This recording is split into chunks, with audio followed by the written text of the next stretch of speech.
because nobody cares about him now. Yes, I'm live as well now with Matt from the Scale Builders on time. 6:001.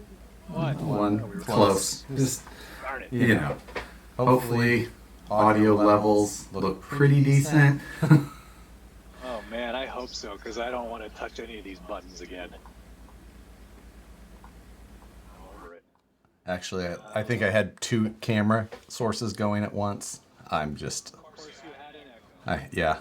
I had to redo everything. I am, looks like I'm, on the other hand, doing well. Everything's good here. No comments to the contrary, so welcome everyone. Hope you guys are having a fantastic week.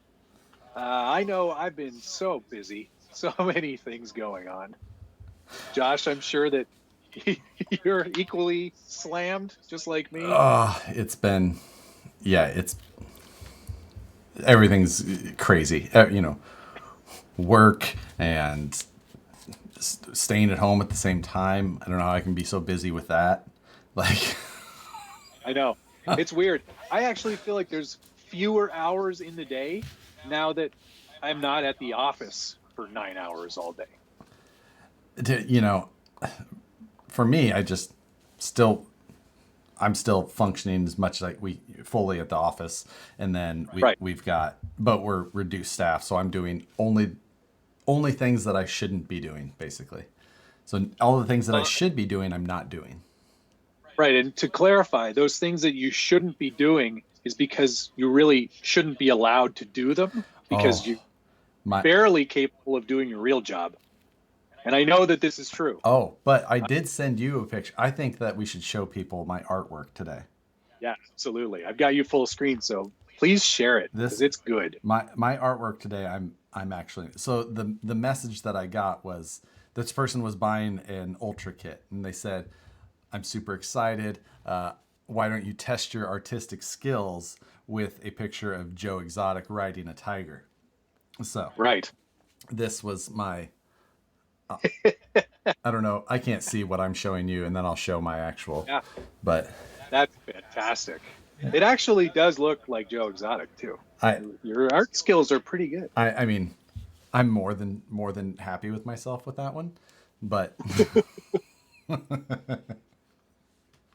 it's really good. Yeah, I like it a lot. And the only reason that I actually caught that is, speaking of how bad I am at the jobs that I shouldn't be doing that I'm doing, the customer who bought this, paid for it, bought it, blah, blah, blah.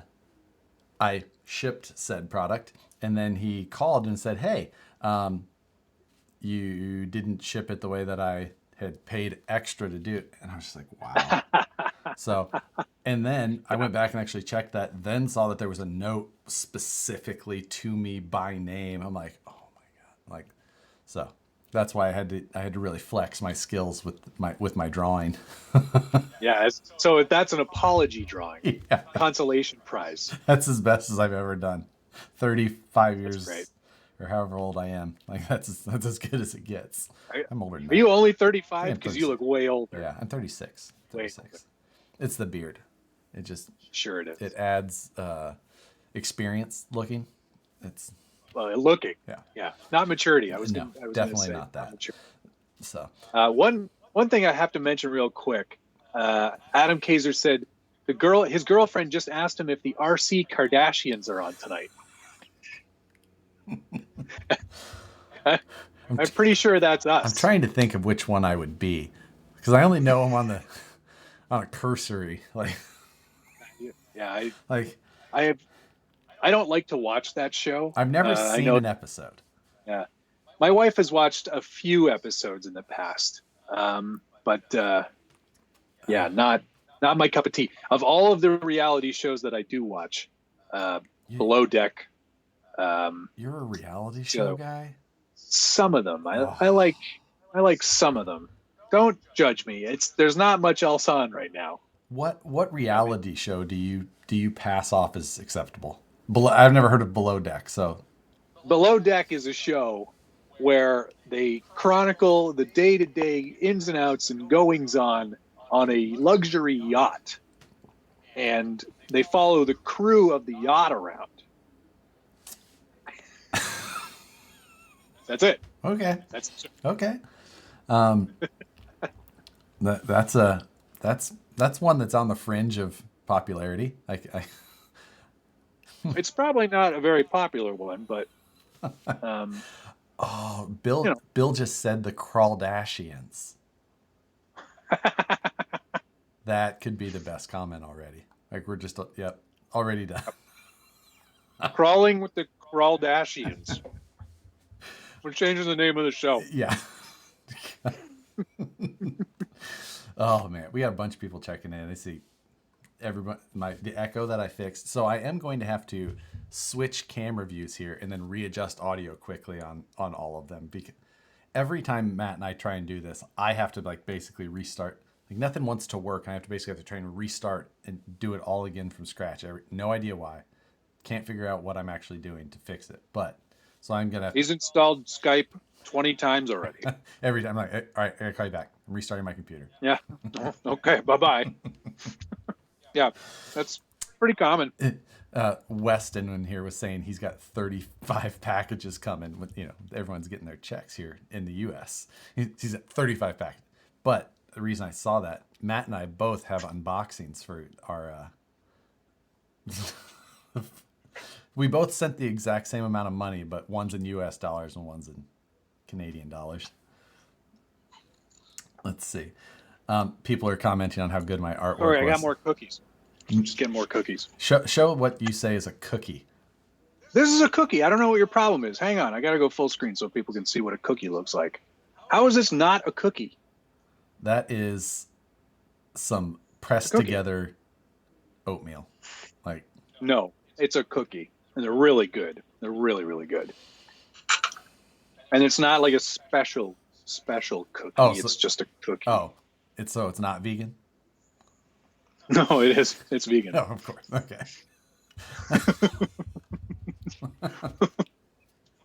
What else would it be? Just tell everyone about that horrible smoothie you're drinking. My turmeric smoothie, or what is it? What's it supposed to be called? Turmeric. Whatever. It's anti-inflammatory. It's good for you. Yeah, these are good for you too. So, cheers to your horrible smoothie. Are his feet backwards on my drawing? Oh, that's a possibility. I'm not much of a one for perspective. His foot's kind of pretty backwards. Like, yeah, it definitely is. Put it up on the screen. There you go.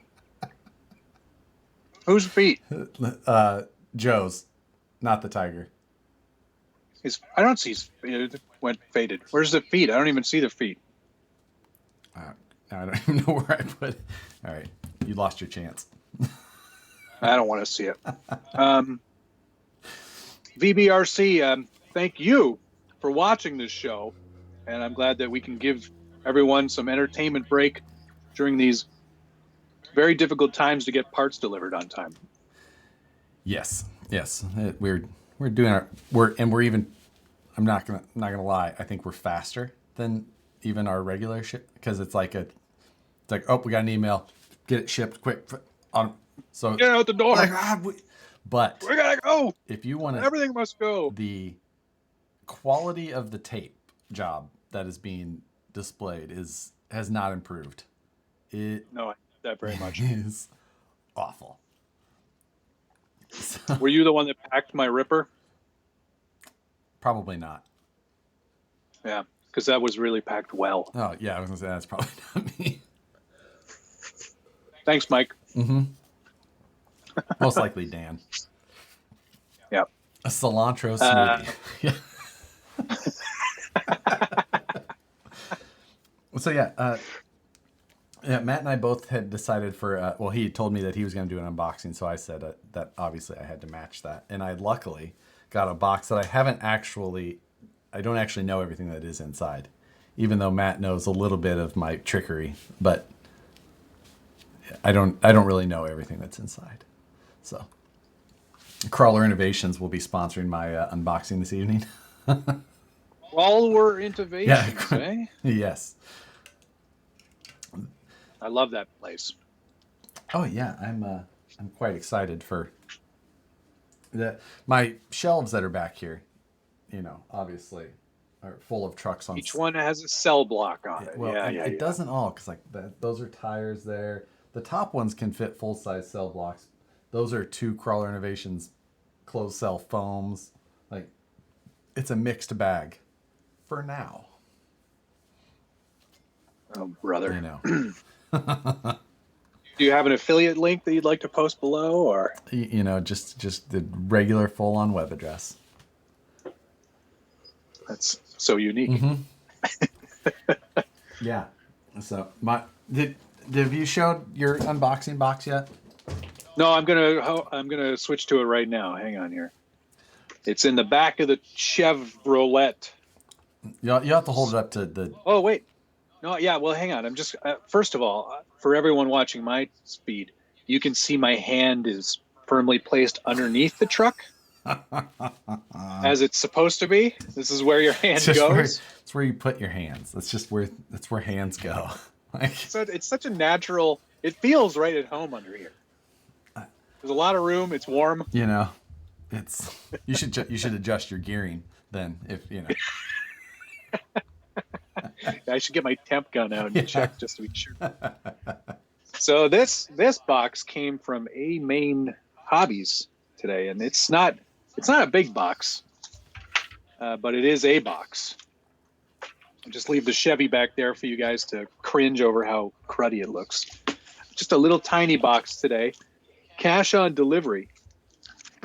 And there it is for you, Josh. What's I up with covered the up my address. What's up with the COD thing? Oh, I had to pay duty as it came in. Every package from the U.S. I got to pay extra money on.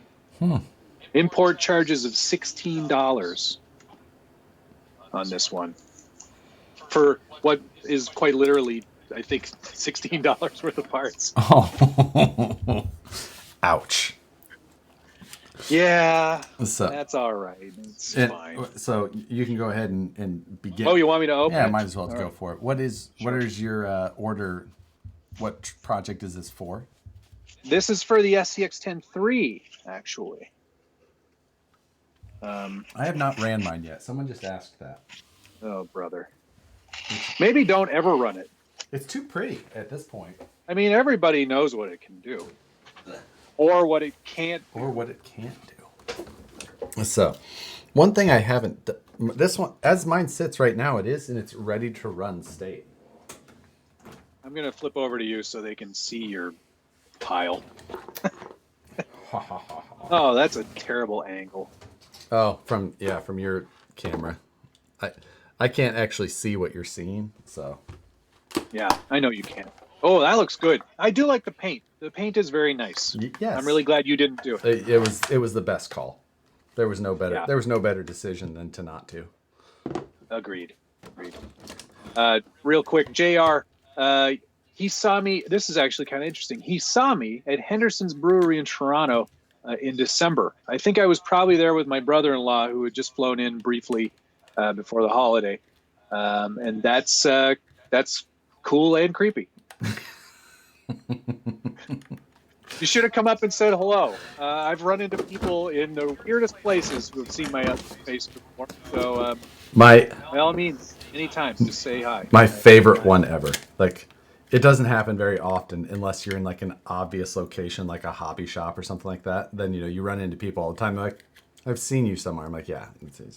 But one of the very few weekends ever that was like, my wife got to choose what we were doing, which is, not gonna lie, a pretty rare occurrence. She usually just, I don't know. What do you want to do? and I'm like, well, I'm gonna go rock crawling. So You decide. I don't care. So we had decided to go to the flea, or what was it? Like a flea market's not the right word, I guess, but where people bring Place where you swap things. kind of like a swap meet, kind of like a flea market. I don't know whatever it is. A flea market probably. Anyways, downtown Sacramento. It's all antique stuff and things like that. Fun. And I'm like, I want to get breakfast. beforehand. Didn't end up. I was like, I just want coffee and a donut. That's all I wanted at the time. And we ended up getting there, and like right once you paid your money and walked in the gate, there was a guy on the left selling coffee and donuts. I was like, perfect. Stop, getting a coffee and donut. He goes, hey, you're that RC YouTube guy. Nicole just hands in the air. Like, I'm over. This is done. All right, I'll tell my story of the most interesting encounter with someone who knew who I was. I was at Roush Creek with Pardon My Noob and One Bad Jeep Bruiser and Metal Masher. And we were rock crawling our full-size 1-to-1 daily drivers. And we got out and stopped and got out all of our tiny trucks to crawl with them. And this convoy of fully like just crawled out old, like there was a couple of square bodies, but they were all like pinched and dovetailed in like super extreme trucks.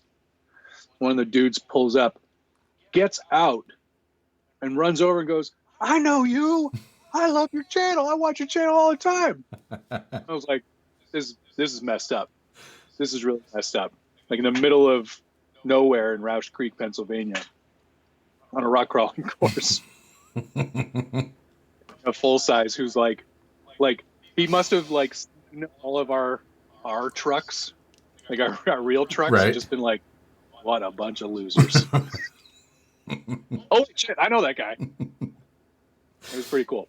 That moment. Very nice. Love you. I hope he's watching right now because it was a pretty happy moment for me.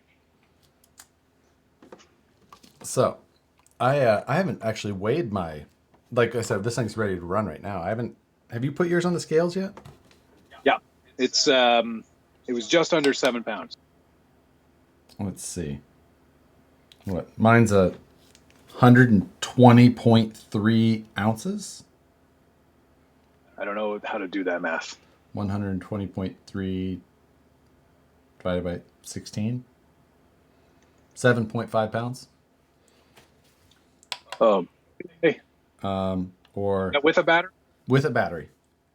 Oh, okay. Yeah, I didn't have a battery. Yeah. Or 3,414 grams. That's better. 13 kilograms. No. No, it's what'd you say? 3,000? Yeah. Yeah, 3 kilograms. Yeah. Yeah. Like, look, don't get me started on my terrible math, okay? yeah, like, thought the metric system was supposed to make this stuff easy. Usually it is for people who didn't flunk out of grade 12 math. I am going to say that I'm pretty impressed with my weight balance, though. Side to side, I'm at a perfect 50%. So was I. My battery on the left slider and my RX4, 2 micro servos, all that. And then I centered my, now I do have my light kit mounted in there and the receiver down the center, but it came out pretty good. And then I've got... I can't see what's your windshield, what's your windshield decal say? I can't read that. Vanquish products. Oh. What, do you work there? Yeah, right. What do you know? But yeah, and then I've got 54% front, 46% rear. So I think it's got a pretty good balance. I think it's a good balance for that sort of truck. Yeah, no, I think that actually. So, small little detail here. I was like, oh yeah, and then I looked at it and I was like, oh wait, it actually says that I'm 54% rear weight.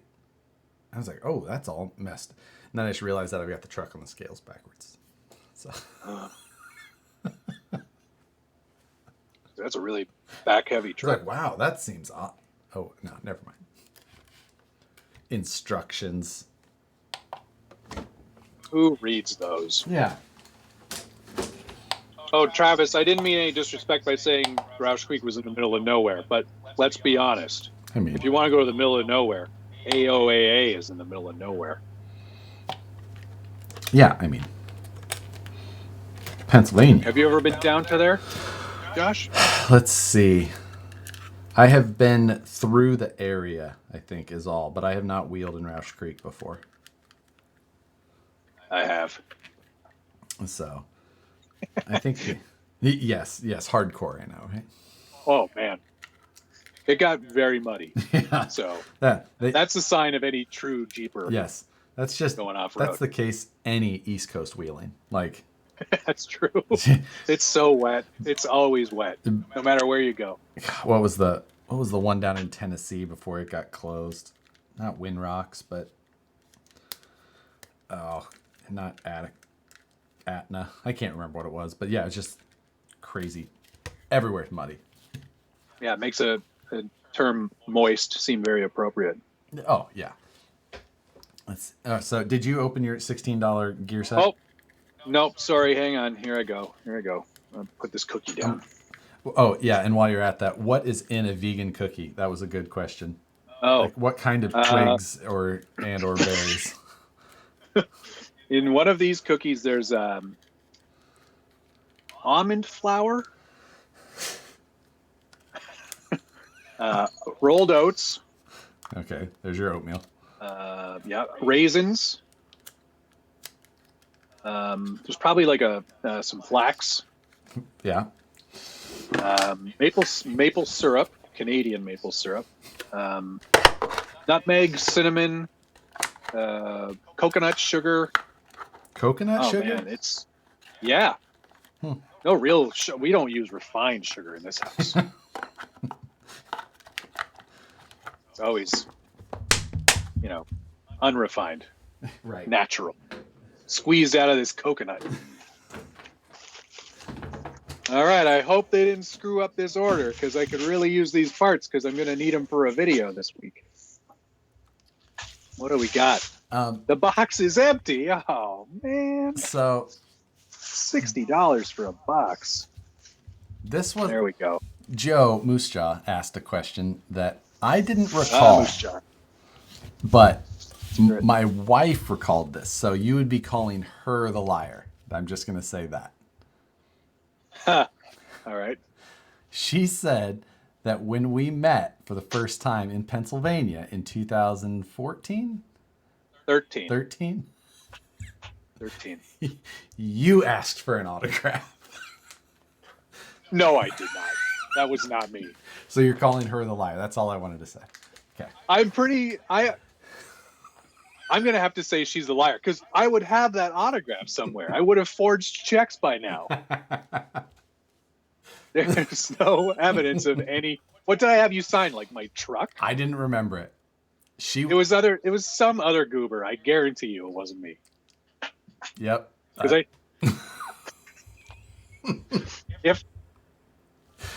if I now I feel I got to think this through. That was a pretty pivotal year because that was the first. Was that the first RC 4-wheel drive event? I believe so. And they asked you to come out there? Yeah, I drove. Or did you go on your own accord? No, I went out there for them. Huh. Yeah. That shows the kind of celebrity. Was that the same year that Ty was there? Ty Giebel? Yeah, we shared a trailer. Of course he did. Ty and I have shared many a hotel accommodation. Okay.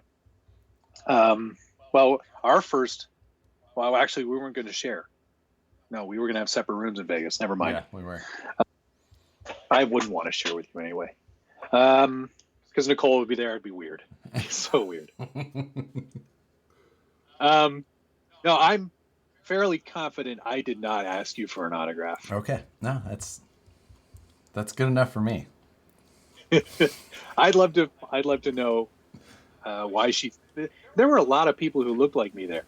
Was there though? Yes.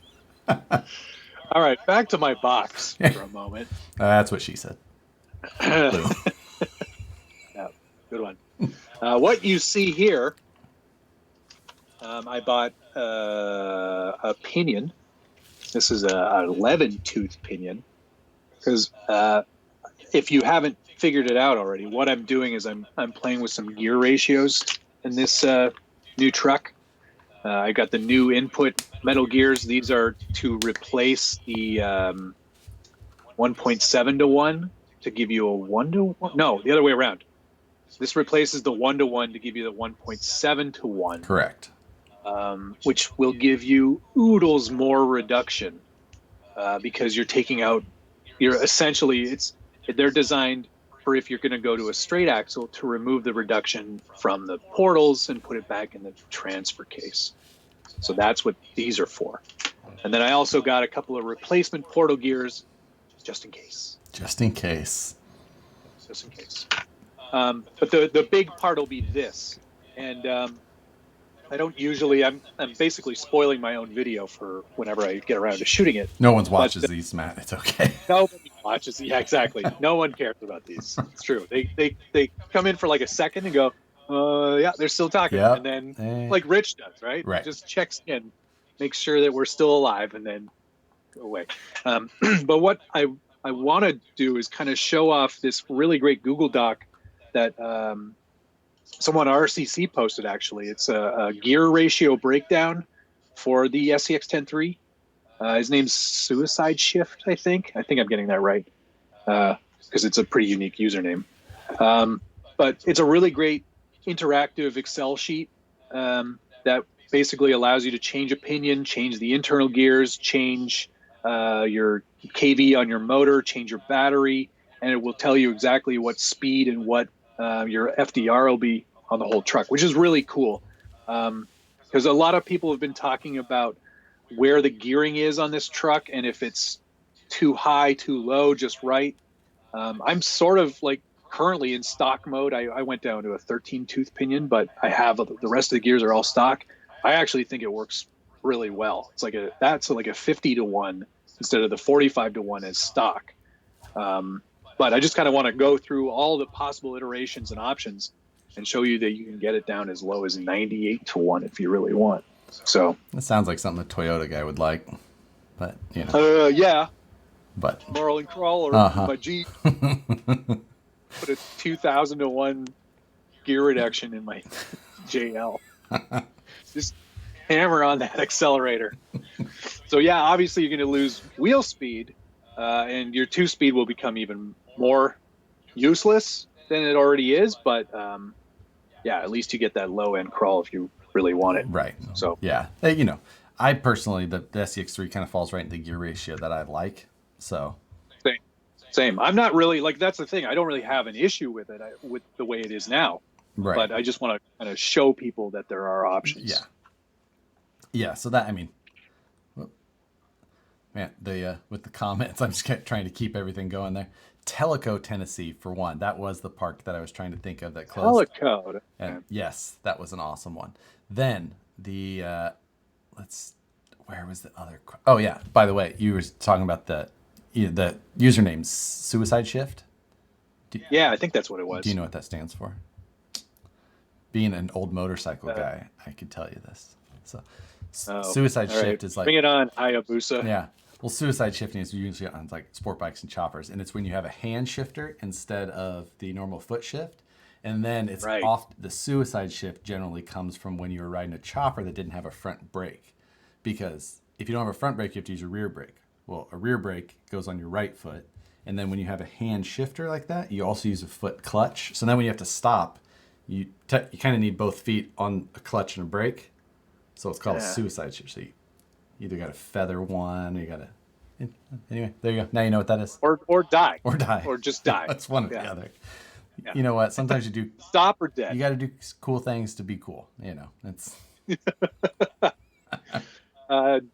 G Mummy over here says, Josh always says so at the end of each sentence. It drives me insane. You should hear how much I cuss at myself while I'm trying to edit my videos, and I'm trying to cut out all of these freaking words you reuse subconsciously over and over and over like that. Yeah. And it's just something that you don't, and it's like that catchword that I have when I'm trying to move something on. Especially like if I'm ever on the phone with you and I keep saying so, it means I want to get off the phone with you. Like, so, all right, sounds good. And then yes. I think most people think that when I'm editing, like when I edit my videos, they think it's an editing style. It's unfortunately, it's because I've screwed up the line. Yeah. forgot what I was going to say, said it wrong, or turn the camera off. So I mean, it's not clever editing. It's just editing to get it done. Yeah, and I sometimes will be editing through something and I just completely miss, like, because what I'm saying, I'll be like, all right, so we got the truck in front of here, and so we got the truck in front of us here, and I want to take, and I want to show that.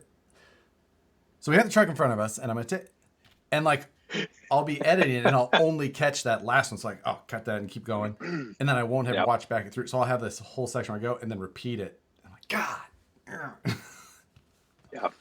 Yeah. There's a lot of times where I swear. But oh, man. I'm hear pretty that. good about catching that. Yeah, I cut them out as much as I can. I have a really bad habit. I mean, I can't even, like, watching myself. When I'm editing, I will actually have Spotify going at the same time. So I'll have music going and I'll just be editing. And it'll be low. I'll keep it low, but I have music going. Sure. So I can just kind of edit through. We have background music in our videos anyway. It's one of the, you should really stop doing that. That's a really bad idea.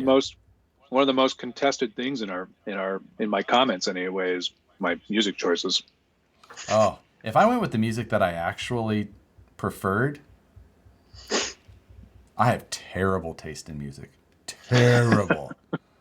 Nickelback. Oh, like, great band. oh man. I mean, seriously, it is terrible taste. Like from mumble rap to. I was going to say, I feel like you're a big mumble rap fan. Yeah, it's the music on my phone alone is. How do I actually find what music I have on my phone? Because this would be just an. I should just show you how bad this is. I don't even know how I start music. How do I play a song? Siri, play a song. If you do that, you'll get demonetized. Yeah. You'll demonetize my video. So perfect. Don't do that. I'm just going to play it into the mic then. Yeah. No, I don't. While you're searching for music, Paul Pittman wanted to let you know that he bought a beef tube servo today and told them that you sent him. Hey, thank you. And I'm sure Dan Davidson will give me a shoulder rub the next time I see him. It better not suck. That's what I would say. That video or that servo better be kick-ass awesome. Yeah. I really don't know how to play music on my phone. Good. Is that weird? A little bit. Don't you have like iTunes? Isn't that what it is? I just typed iTunes in my like I'm so bad at music that maybe it's just music. I don't even know. I got it. I got it. So, this is really bad. I have the Get Up song. Do you know that one? That one's good. And then I've got music like from the 50s, like the box tops that No Time for a Fast, like Give Me a Ticket for an Airplane. It got Time to Take a Fast Train. Like, okay. I have Justin Bieber. Yeah. All right, stop talking. I mean, you're not doing us any favors. Toto by Africa. That's the one that like plays as soon. That's the one that plays as soon as I plug my phone in the car, because it's just like Africa first time. Bang. Right. Africa every morning when I get in the Jeep. Oh, that's good. Half the days I let it play. Michael, real quick, a Molotow chrome pen won't really stick to Lexan. In fact, a Molotow chrome pen won't stick to most any surface. You have to apply it and then never touch that part again. Yeah. It's best to just leave it alone, or maybe you could spray some clear over it once it's dried. But honestly, as good as Molotow chrome looks, it's absolutely awful for our hobby. Really meant for static model guys. I do have Cardi B on my phone too. Just saying. Although Craig did say that Craig Thompson said that Molotow will work on Lexan. So yeah, what do you take my advice? What do for you what know? It's worth. Nothing. I have my large unboxing, Matt. Oh, fine. Let's switch over to the giant box. was This better be good. Is this your Friday build? no. This is just parts I need. It's a big box. Let's see. That taping job doesn't look very good. Well, you would be incorrect because this is the other side.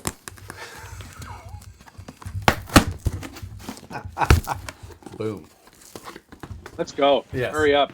Oh, this is definitely the sight that I like to see, though. Look at that. Oh my God. Good Lord. Yes. That's too many. That is not too many. Has he updated the packaging? Oh yeah, he's got some new header tags. This is this is the 2.2 stuff, which I haven't seen in a little bit, but Nobody needs those. Who runs 2.2s anymore? you know what? I do now. Yeah, you're comp. You're such a I'm a 2.2 guy now. But I've got a mass of 1.9 and 2.2. So these are 2.2s. These are some 1.9s. This is the new heavyweight foam stuff, which is a new. It's a if you've ever used. Much firmer foam. Yes. Just on the inner layer there. The outside stuff is still so it gives you a lot more sidewall support.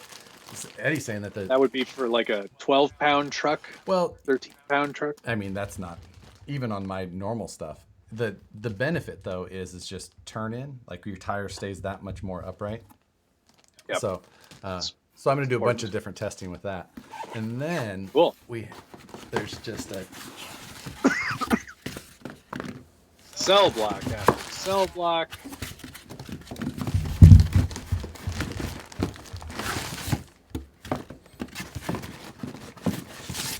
Oh man. So. Thanks, Dick. These you've got enough for Folsom County Prison there. Well played, Johnny Cash. Oh, Dad. Oh, Dad. Well played, Dad. I had Eddie make these for me because I need a slightly shorter cell block than what the full-size ones are for my shelves in the back. So. Those are fancy. You're a fancy guy.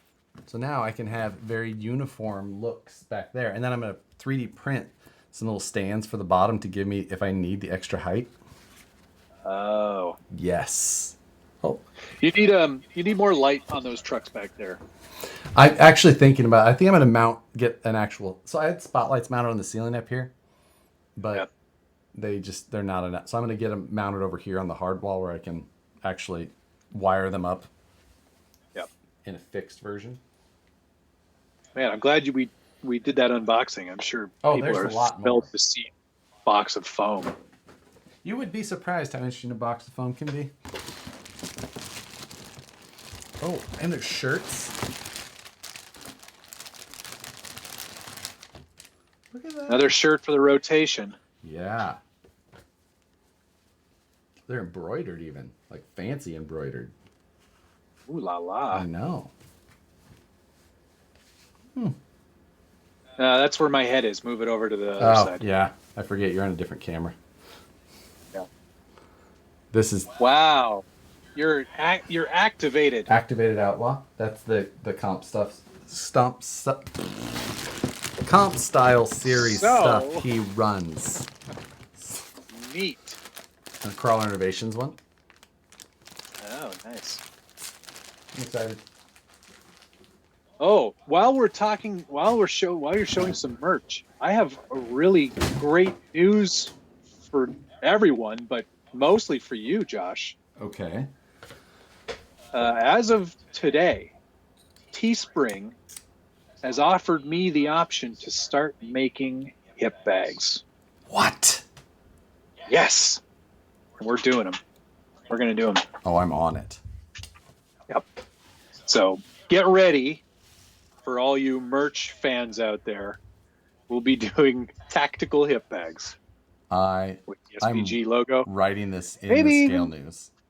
Yeah, because it's big news. This is big. I'm going to get the templates drawn up in the next couple of days, and we'll get them live ASAP. because who doesn't want a hip bag? I know I do. To go with the one I already have. Yes, I've made a note in my ongoing Google Doc. So, how does the foam smell? Someone was at like the Crawl Innovations foam does have a smell to it. It's not bad. It's just different. Oh, look at your. Is the Teespring one going to have the Velcro? No, it won't. But it'll have the logo printed on it. Yeah, so that's good enough. That's good enough. It's good enough for Jazz. Nicole is literally yelling from the other room that it's a fanny pack. I'm embracing it. Yeah, go with it. Fine, fanny pack it is. I gotta read some comments here. Oh, I wonder if Powcar91 asked if I would ever do a Dunder Mifflin themed build, and while I haven't, I'm definitely gonna consider that now. That's great. We should make this our first joint build, and I'm on board for this. Yes. All right. We can do that. We could either. I'll do all the building, and actual like weathering and painting and detail stuff. And then you want me to fix it? You can put the tires on. Oh, you want me? I thought you wanted me to fix the rest of it and then make it.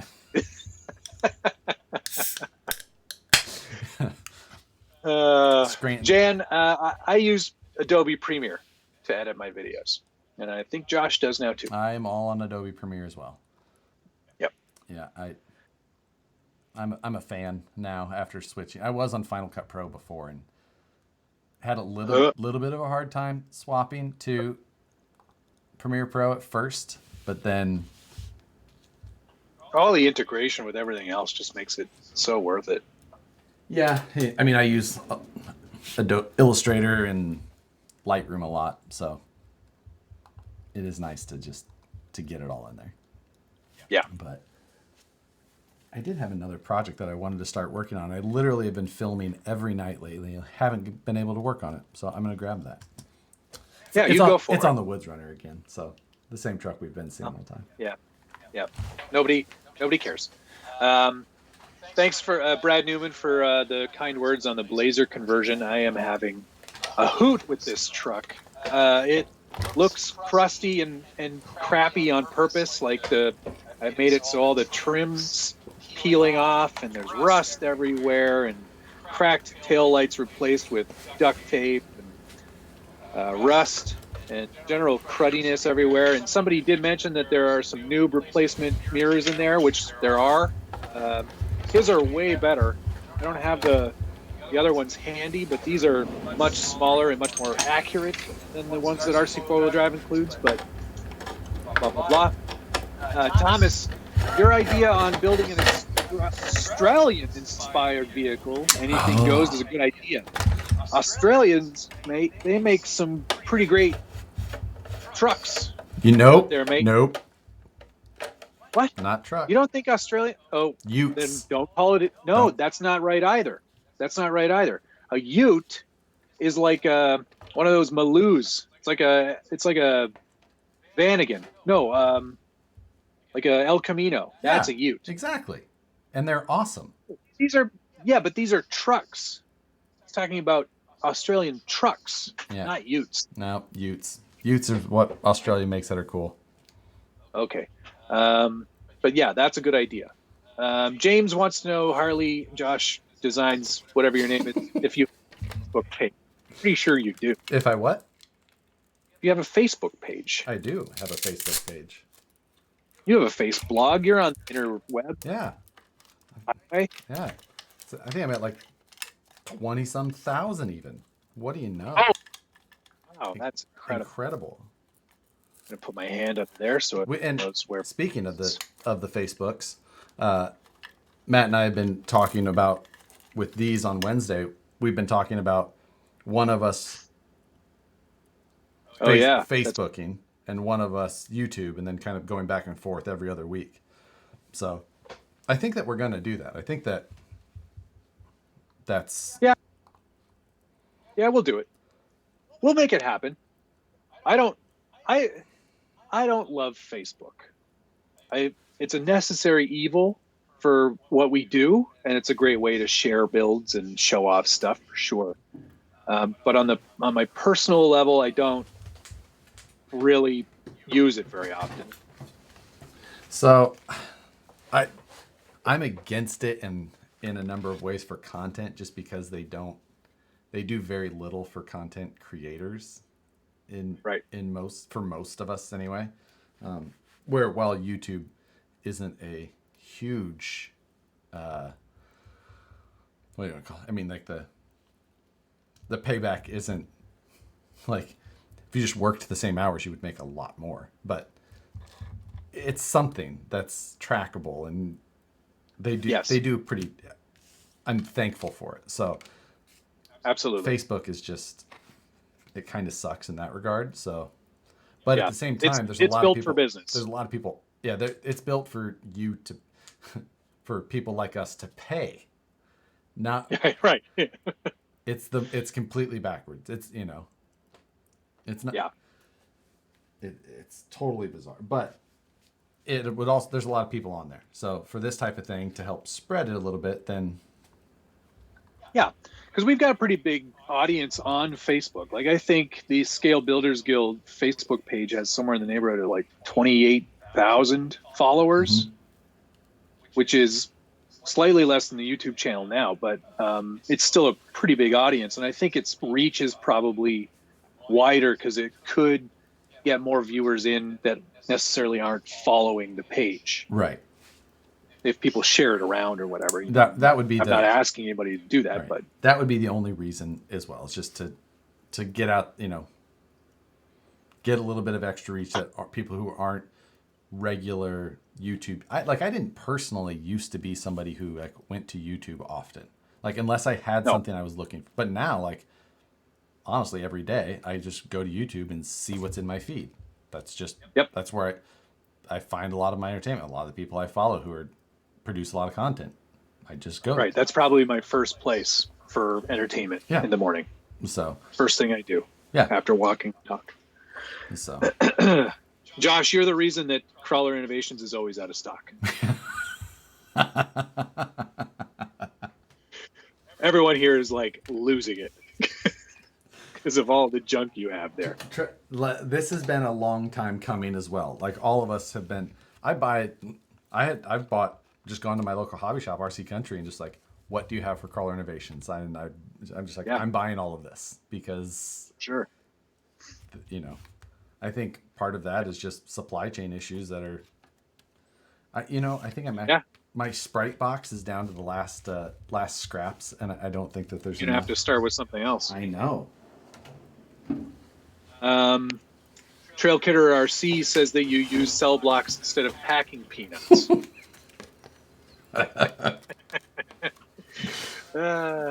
It's good. Hold on. I need to request. It's like watching a hoarder, but you feel jealous. That's good, Powcar. It's good. And hey, Rich is watching. Just like we said, he'd probably be checking in, and he said that, oh sure, now Matt's got good internet. Yeah, right. I spent real money to make sure that internet was going to be good today. I'm spending $15 every month now for the rest of my life, just to make sure that I don't have any dropouts. And I think it's been pretty rock solid. I'm looking at my OBS feed here, 0 dropped frames over an hour so far. So that's great. That's really makes me feel so happy. I had a delivery. Oh, Michael Bublé. I'm doing another unboxing. Oh, Dad. Oh, man. Yes. Scale Builders Guild hip bags. I'm so glad that you guys are into that. Tactical hip bags and Vanquish Crocs. You guys need to get on the Vanquish Crocs.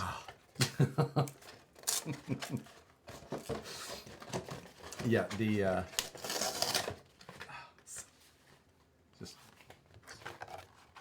fresh cardboard box. It's a good feeling. It is. Sorry, guys. I was looking at comments there. Matthew Small wants to know what tape to use for masking a car body.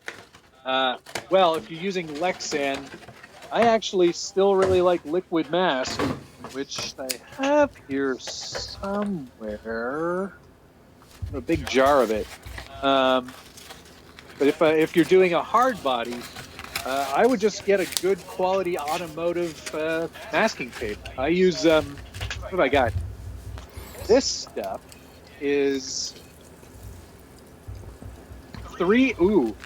it's 3M preferred converter. Oh, Yeah, I know. You know when it's in cursive, it's fancy. Yeah. Like, you know what? This one, Ooh. cursive. I know what we're going with. Wait, whoa. Is this for like classic cars? Or put this font on. Yeah. Oh, I got it. I want to be in that marketing meeting. Like, bust out the script font. There's a code for that one. You know who knows best? Hemistorm. Oh, So yeah. ask him, because he knows exactly what the code is. I can't remember what it is. But if you can find an automotive 3M masking tape, that'll be your best bet. And you'll get pretty decent lines, provided you lay down your paint slowly and not with a brush like Captain Chip Brush over there. I just wanted to say that Mr. Baker here from Australia said that Ute is fine. Depends. Oh, really? He says depends where you're from. It can also be a 4x or even a Tilly. Tilly, I've never heard. That's a good one. He said that's in North Queensland. Thank you for the Australian lesson. Yeah. That's one place. I think we can both agree that that's one place I would love to go driving a truck. Why should we all agree that it should be the place you want to go? No, you don't want to go to Australia? Oh, absolutely. Okay, then we should all agree. Oh, okay. Yes, I do want to go there. All right. That's the place to be, man. You can go there and drive for like 3 weeks and not see anybody. Yeah. Sounds like it. I like people. I like people. Well, yeah. You know what? I miss people. I miss people too. I was talking with a work buddy on a Zoom call just before this, actually, and I was like, man, I miss seeing your face. You're a nice guy. I would like to see you more often. Yeah, anyway, we should do this again sometime. Yeah, 100%. Like every day or 5 days, 5 days a week at least. In real life. Brian Jordan wants to know if the Vanquish Axial Capra portal housings are worth it. I can't tell if they're worth it to you, but they were worth it to me. What's up? Although, where are they now? Oh, they're on my Ripper. Yeah. The truck that was supposed to be in the mail. Darn it. So glad I didn't send them to you. I know. Really ruined that. Why has Shapeways become so expensive? Oh, well, doesn't that personally drives me insane now. I agree 100%. I am livid that the pricing structure has gone up so much. It makes it pretty much unaffordable for the average hobbyist to purchase anything from them. Yeah, and I don't know if you got the email for your store, but it's going up again. Or was it today? Did it go up today? It went up today. Yeah, so now they're adding additional flat fees to any part or any order. Yep. And it's just like I would put my stuff up there. Now I just give the files away. Like, you try and find a way to print it yourself, because it's really funny too, because the email starts with great news. Yeah, exactly. And then I read it and I was just like, are you 50% for 2 different formats for things nobody uses? Yeah, it was maddening. And so yeah, at this point it's just like I used to, if I came up with something that I felt was unique enough, semi, reasonable, I'd be like, you know what? I can recoup a little bit of money that I spend a lot of in this hobby. I'm going to put it up there. But now I'm just like, there's no way I'm going to put it up there and expect someone to pay $25 for this little piece of 3D printing that is still 3D printed and still likely going to break at some point if it's under any structural load. I'm just like, it's not worth it. No, it's really, and I mean this with all honesty and full respect to everybody. I would much prefer you saved your money and bought a 3D printer. Yes, please. And started downloading the files from Thingiverse or buying Night Customs files from My Mini Factory, or, you know, any of the other huge number of resources for free or near free parts that you can download and print yourself. It's like, what was it? Like, it was $1 for the valve cover from, who's his face? So this guy. Then I actually found a number of Spare Time Hobbies was the one I linked to in my Scale News, and then that's the one I do. Yeah, and it was $1 if you bought it direct off his website, at like $1.50 if you bought it through. It was like a My Mini Factory, but I don't think it was My Mini Factory. Yeah, another thing. Which I honestly, for guys who are like making a business out of it, sell your files, great. And personal. So I had somebody send me, I don't know if I have my backpack in here. I think I can do it over there. But I had a guy who sent me a part from, I want to go get it so I can get his name right. But I was just like, and I was like, hey, I had questioned him. He's like, hey, I sent you one. I sent it to Vanquish. I'm like, awesome. I'm like, I didn't know if he like downloaded a file from somebody and printed it. So I was like, and he was like, no, I designed it. I was like, oh, okay, fantastic. Like, and I should go grab it right now, and I will. But I need to put it in my SCX10 III. Right. But for guys who are doing that, selling your files for $1, $2, I think you could buy them from Spare Time for $5. Like, get a 3D printer for sure. Get an Ender 3 or a TiVo Tornado, or I've got the TiVo Nearest as well. They're all there's a lot of. Everyone always asks what's a good 3D printer, and I'm like, I can tell you the ones that I have that have worked well for me. Yep. There's a ton, you know. I've been pretty happy with the TiVo Tornado. Me too. I mean, for what it is, it's a darn good printer. And I mean, a little bit of sanding and everything once you're done. Oof. But you can make some pretty kick-ass stuff. Like, I printed this. I should actually put it on the main camera, but I printed this whole JL body myself. Yeah, and you just cut out there, but oh, there you're back. Did I go away for a second? Mr. No Drop Frames. But nonetheless, yeah, you can get into 3D printers for less than $200. I would say look in that $300 range. I think you can get some good features. Get a glass bed if you can. Single extruder's fine. Like, yeah, you don't need color or any of that nonsense. Yeah, and it's a lot of times that's just more hassle than it's worth. Just get something cheap. The CR10s, the Ender 3s, the TiVo Tornadoes, they're all super similar. There's going to be good resources for them. Just you can do some pretty awesome stuff at home. If it's your first printer, don't spend more than $400. Like, totally right. That's not even the price of like a fully decked out RC kit, and then you can start printing stuff for the stuff you already have. Yeah, and then I'll never be able to stress it enough. Try and learn CAD. Download it and just find If you learn CAD, it makes that $300 tool just completely priceless. Like, if you can start designing your own stuff, start simple. Look, there's so many video tutorials. If you can learn CAD, the 3D printer is the most priceless thing you'll have for building custom trucks. Like, 100%. It's such a rewarding thing when you design something, print it yourself, and it works. And you're just like, it chuffs me in the Gulliver every time. And you know what's even more like exciting is when you print it the first time and it doesn't work, and then you can make some tweaks again, and you can just print another one in 10 minutes or 20 minutes or an hour, and then you found like, I need to take into account for that. You do it again. It's just like this iterative design, and it's so worth it. I have such a hard time doing 3D printing videos because there is guys that I watch who do 3D printing videos that are like legit people who, they've got 10, 15 more 3D printers, and they're like, oh, I like this one, this, and this, and this.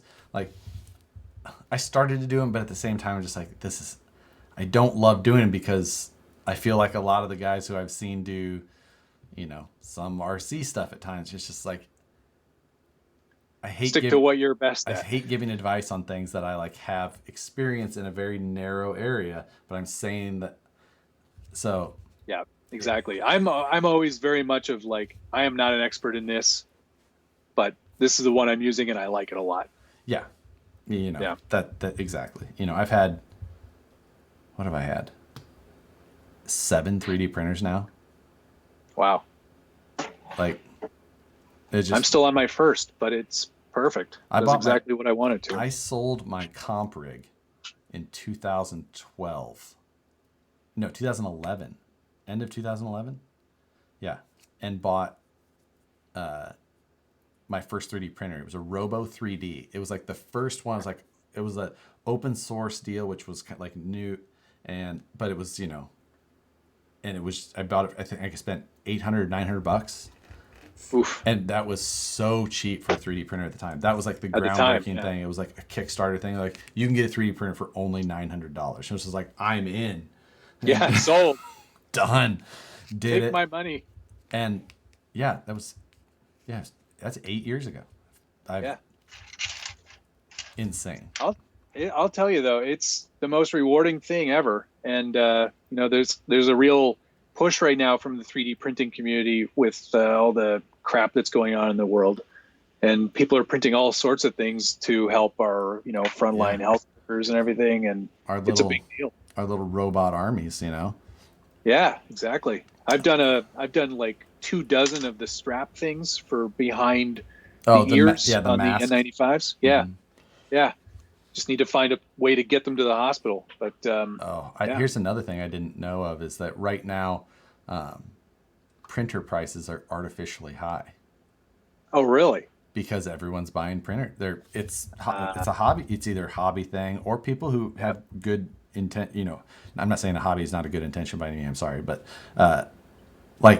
or saying, hey, I want to help. I want to print masks. I want to print, whatever it is, shields. And whatever. So it's like we've seen on Amazon with so many things. Like, the prices of these things just keep going up and up and up. So, yep. But honestly, just heck of a good hobby, though. I definitely, and at first I admittedly was a bit like, I don't know, is 3D printing like cheating for this hobby? Like, usually I would just scratch build. You were one of those guys. Right? Yeah, but I've come around. I still think scratch building has its place, and I still do a ton of it, as evidenced by most of the builds behind me. But 3D printing has its place, and I don't think it's going anywhere, so why not embrace it and make some stuff? I think that's the thing, though. If you're just printing out other people's files, you're missing 90% of the golden opportunity that you have. You really need to learn how to use stuff. I'm using Fusion 360 to design all my stuff. I'm not sure what Josh uses. Probably something. At home, I use Fusion 360 just because. Oh, you do? It's okay. Free. Free for hobbyists and enthusiasts. Yes, I think. Unless you're making like $100,000 a year off of it. Right. Which from this, using this as a business. Yeah, which we are. Oh, on YouTube. I mean. Yeah, I'm year. rolling it. Yeah. No. I mean, that's monthly, I guess, but that's. Right. Yeah. 100,000, hundreds of a cent. Yeah, exactly. But yeah, it's absolutely worth it. So do it. Make it. Make it so. Yeah. Make it go now. You Spark Talk asked if we're following the hate between Kevin Talbot and another British RC YouTuber. I don't know. I don't. I'm not following it for sure, but no, I can't say that I am either. Nor do I know what it would even be about. Yeah, that's. I've watched a Kevin Talbot video. I've seen some of his videos. They're not for me personally. Not for me personally, no. But he's definitely got a following, so good for him. That he does. He's got a huge channel. Yeah, it's big. I don't care for his style, or I don't think that his well, I'm not a basher, so I'm not really, that's not really right. And I just don't. I don't feel like his information is stuff that usually benefits anything that I'm after. So it's just But that's interesting. I mean, there's so much of that on YouTube. It's not like it's hard to go find. Oh, man. No, there's beef everywhere. Like I don't know if you watch Cody Co or not, but I find his stuff entertaining. What is this about? Like social, I don't know, social stuff. Like he roasts other YouTubers and platforms. Like he watches a lot of TikTok, which is where I get all my news. Are you secretly you watch reality shows and people roasting people who do TikTok? Yeah. And you're vegan. I'm mostly vegan. I still eat meat, just not very often. I don't know how you're getting so close to me in subscribers already. These are unexcusable things. Maybe it's because you know how to use a camera way better than I do, and I doubt that it's my camera. Are more funny and things like that. My ugly face, we both know. How Nathan asks, has he really been watching this for over an hour? Well, I'm as surprised as you are, Nathan. Yeah, that's. I'm not gonna lie. So my project here that I've been starting to sketch on a box of bubbly is I'm going to try and make kind of a front doghouse on this where the servo goes. I'm going to try and make it another stamping project, but I'm actually going to try and do some light forming in some other dimensions that I have not tried with this process before. Yet another use of 3D printing that has been excellent. That's great. My most recent obsession with that part of the hobby.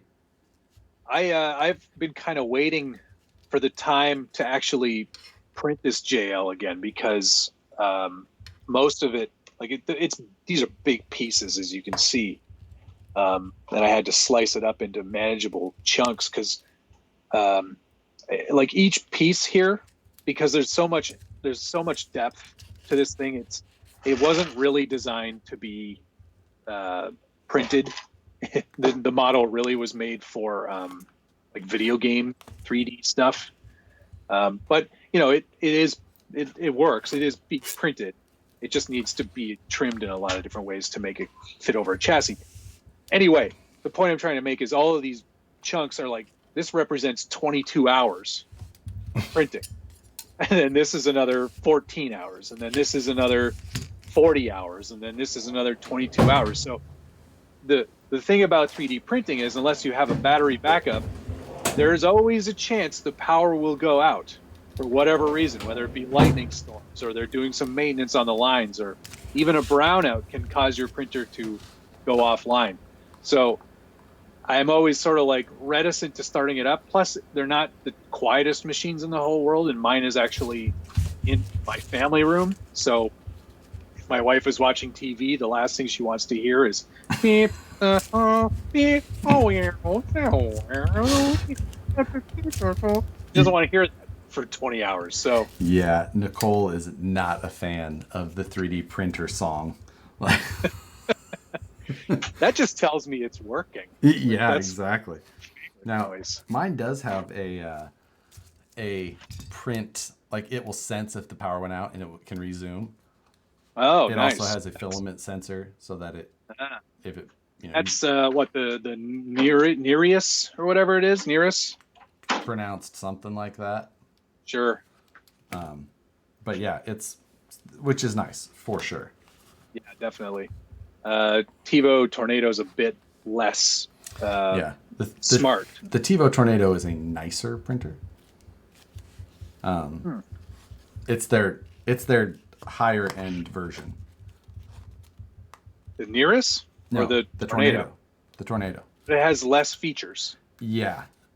But it's made like the glass bed is different. This one's only got a metal bed. Just a number of other like little things. This one it's got a fancy screen, and the control module is integrated underneath, which that is one thing that I really do like. Yeah. just because in here I have it on a rolling cart, so I can actually just roll it out of here. Like when Nicole and I have been doing the Friday Night Live kit builds, I roll it out so that because she sits off to my right here. Ah, got it. Okay. So just little things like that are nice, but it doesn't. My Tornado is definitely a nicer printer in a lot of ways. I'm very happy with mine. Somebody was asking what my power system is going to be for the drag car, so I plopped it on the bench. I'm using Ty Campbell from Teakin Racing. He and I were chatting about fast motors, and he said, I've got some old stock that you might be interested in for this build. So what am I running? It's like a Redline, but it's like Gen 1 Redline, and it's like a 4-turn. So I have a 3.5 turn as well. It's a fast motor for sure. And it's hooked up to a Firma ESC, like the 130 amp one. So it's just going to run 2S. And yeah, nothing fancy, but should be fast, I think. I don't know. I'll go outside and figure it out soon enough. Yeah, that's still one I need to get back to ASAP. I don't know why my desk camera keeps freezing on me. That's very annoying.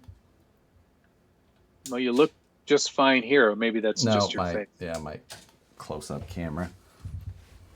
It's very hard to. There was somebody here, Thomas Woolsey said, if we keep throwing in these comments, maybe someone will respond. But I don't know what the comment was, so I'm going to have to try to go back and find it. An overland build-off, weathering of dirt instead of rust, scale looking, some body damage. That would be amazing. Maybe want to do that. Build-off between it on scale detail? I don't think that's something that you could do. Yeah, I mean... Where's the part where I have the chance? Right. Yeah. Maybe like a speed test or like how fast you can accelerate or something. I'm so behind on comments. I'm just going to scoot ahead because you guys are talking about masking tape. Which of yours and Josh's rigs has the oldest body style? Huh. Oh, you have to have... I'm sure you have something... I got some old junk here. Yeah. Probably the 70s era 40 series half track. That's probably my oldest truck. Well, I mean, I've got that Cross RC down there, which is, I don't know. It's old. It looks old. I don't know how old it's supposed to be. Oh, I have a 69 Camaro. Boom. Right. Oh, there you go. That's later. Right. Wow. You win. I win. Amazing. Wait, let me just double check that. Wait, when's the Power Wagon body from? Oh, that's from the 50s, 60s, 50s. It? Okay. 40s? 40s? Isn't it 40s? Maybe it's a 48 or 49. I got more than one of those. I don't have any more. I have a Bronco here. How old are those? 70s. Early Bronco? Bronco? Yeah. Early Bronco. Late 60s, early 70s. Okay. Brad Newman says that he could see Hemistorm and me hanging out together. They seem like they're from the same type of crowd. True. He means you talk funny. Thanks for watching. Thanks for watching. Hemistorm's channel. That and is I know the worst impersonation of Hemistorm ever. What are you talking about? That was spot on. Thanks for watching. Watching. If he was Sean Connery, like, I must ask you a question, but I'll save it for later. That's Sean Connery. The worst. Anyway, yeah, yes. 46 Power Wagon. Yeah, perfect. 46. Hemistorm and I have hung out together, and we've actually done a few videos together. We should see if he'd be willing to get on here and do this live hangout. It's only gonna like be like 4 in the morning. Yeah. Yeah, Norway's quite the. Happy to. He's been sending me pictures of his workshop build. That thing is outrageous. Oh my God. It is It's going to be so nice. sickening. I'm so jealous because he's got his woodworking area. He's got his painting area. He's got a bedroom for me to sleep in. He's got it's really set up nicely. It's going to be great. And the craftsmanship is so crazy. Oh, I know. He's such a great, he's a great car and truck RC enthusiast builder, but his real skill is carpentry and woodworking. He is master carpenter. Yeah. And it's just that super quality. This pause is me realizing that the template I'm making is pretty wrong. I just think that's not even close. If I bend that, that's just gonna be. You're probably thinking of Michael Bublé too much. That's why that's wrong. I'm pretty sure this is about as wrong as this could be. Brad Newman said that we should make our files available without Shapeways. They would totally pay. I'd give mine away. Yeah, Josh gives his away. I am not that magnanimous. I'm in it for the money, Right. of which I make very little. Yeah, I got the most money I ever made off of Shapeways was when I was offering, and I still offer them, but nobody needs them anymore. Was the Origin front bumper Fairlead.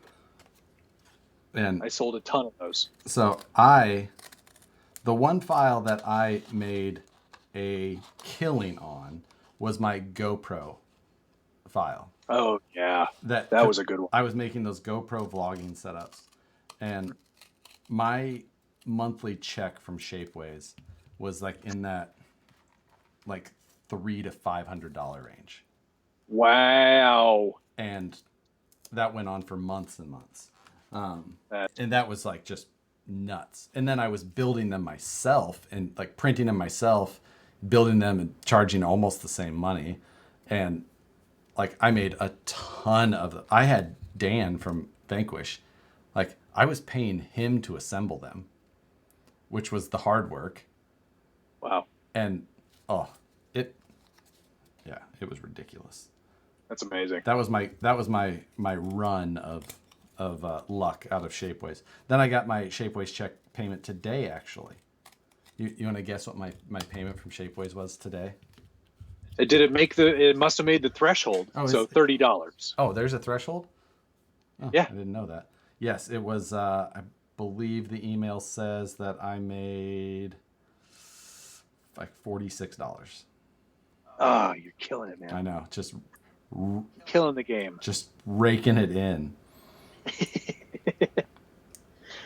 Hey, Kevin Nugent, thanks for checking in, buddy. 3D printers are the best hobby investment, and you should definitely get some. And thank you for printing out some face shields. That's amazing. Good for you. There are so many comments that I missed. I'm the scroll where if you scroll too far and then all of a sudden just jumps on them. Yeah, they have to fix that because it drives me batty. Rick Gruber says he needs help. He wants to use 3S batteries on a 2S setup. He has a Holmes Hobbies ESC that can handle 3S. What do you need to change? The battery, and that's it. Because all of these ESCs, if they are 3S capable, count the cells when they power up. So you don't need to change anything other than the battery.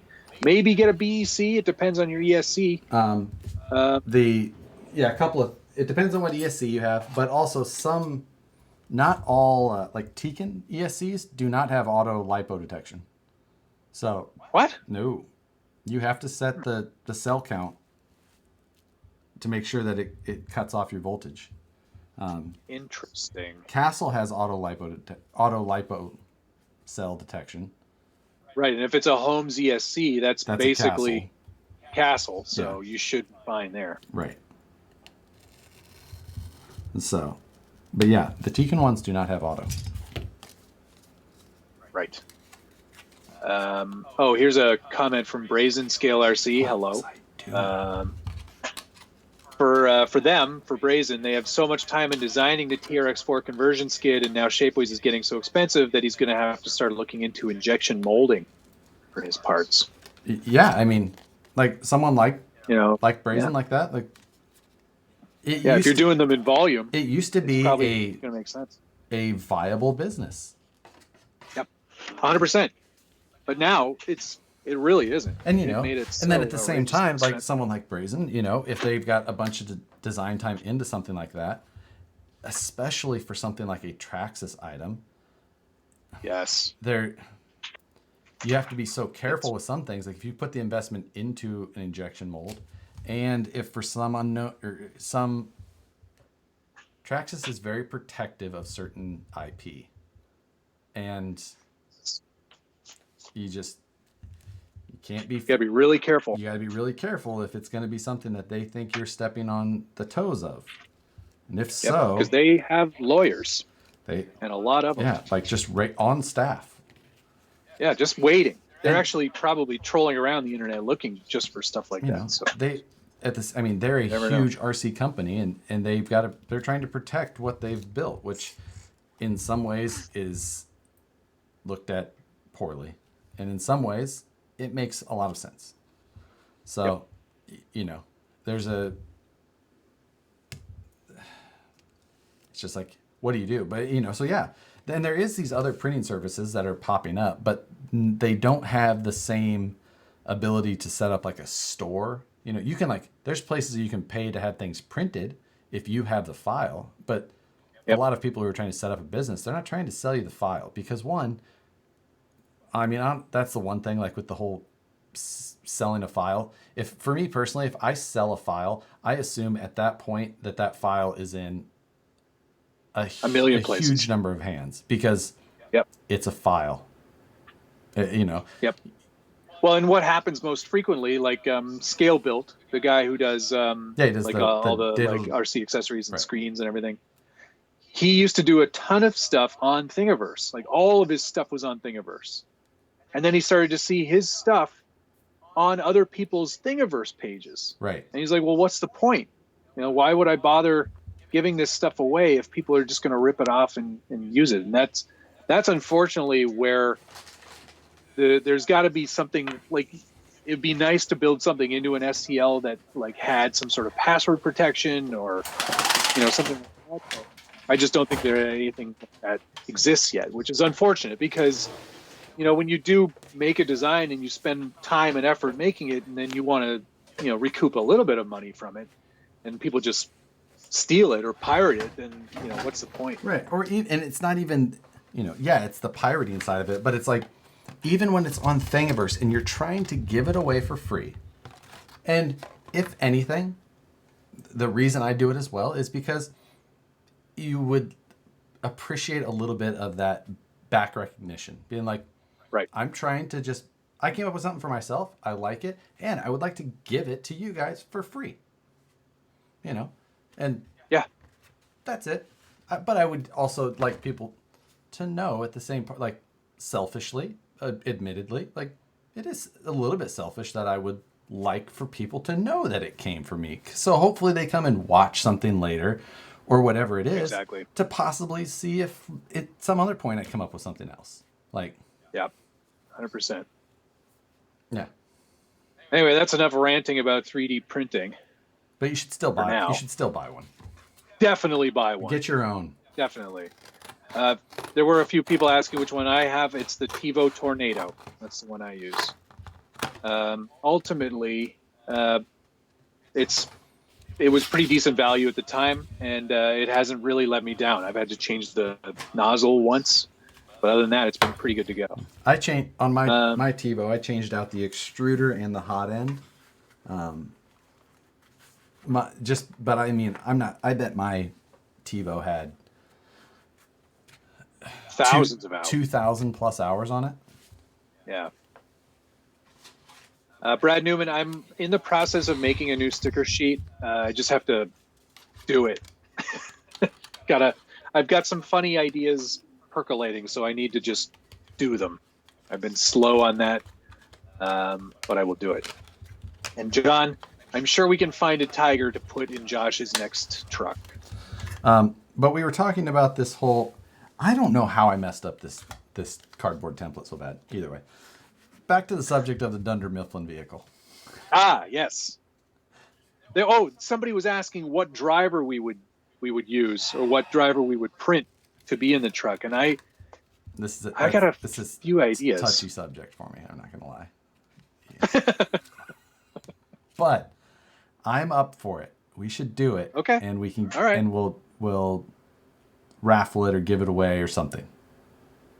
Well, maybe this could tie into the RC Sparks giveaway money. Okay. That he gave me, because I did order a TRX4 Sport kit, so I'll have to build it.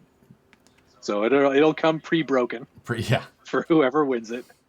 Something will be in backwards, and but I could paint up a Dunder Mifflin body of some description. You can make that happen. Yeah, that could be a thing. We'll figure this out off camera. Yeah, but it could definitely be a thing. That would be fun. I'm up for it. Cool.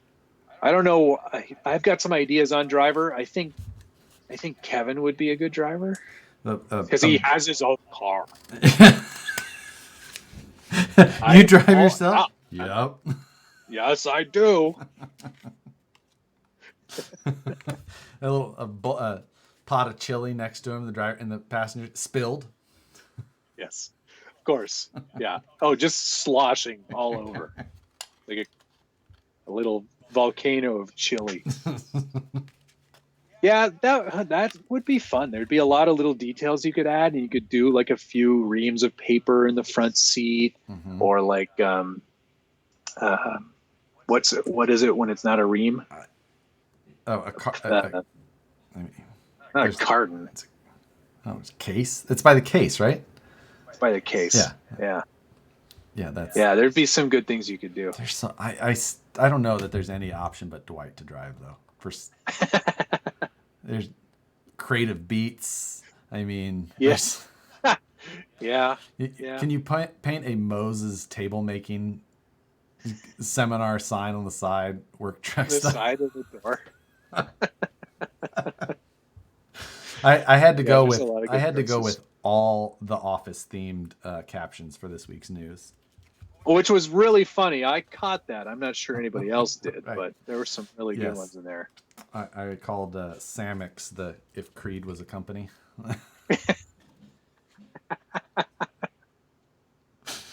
Yeah. Last week was all Joe Exotic. This week we had to go with The Office.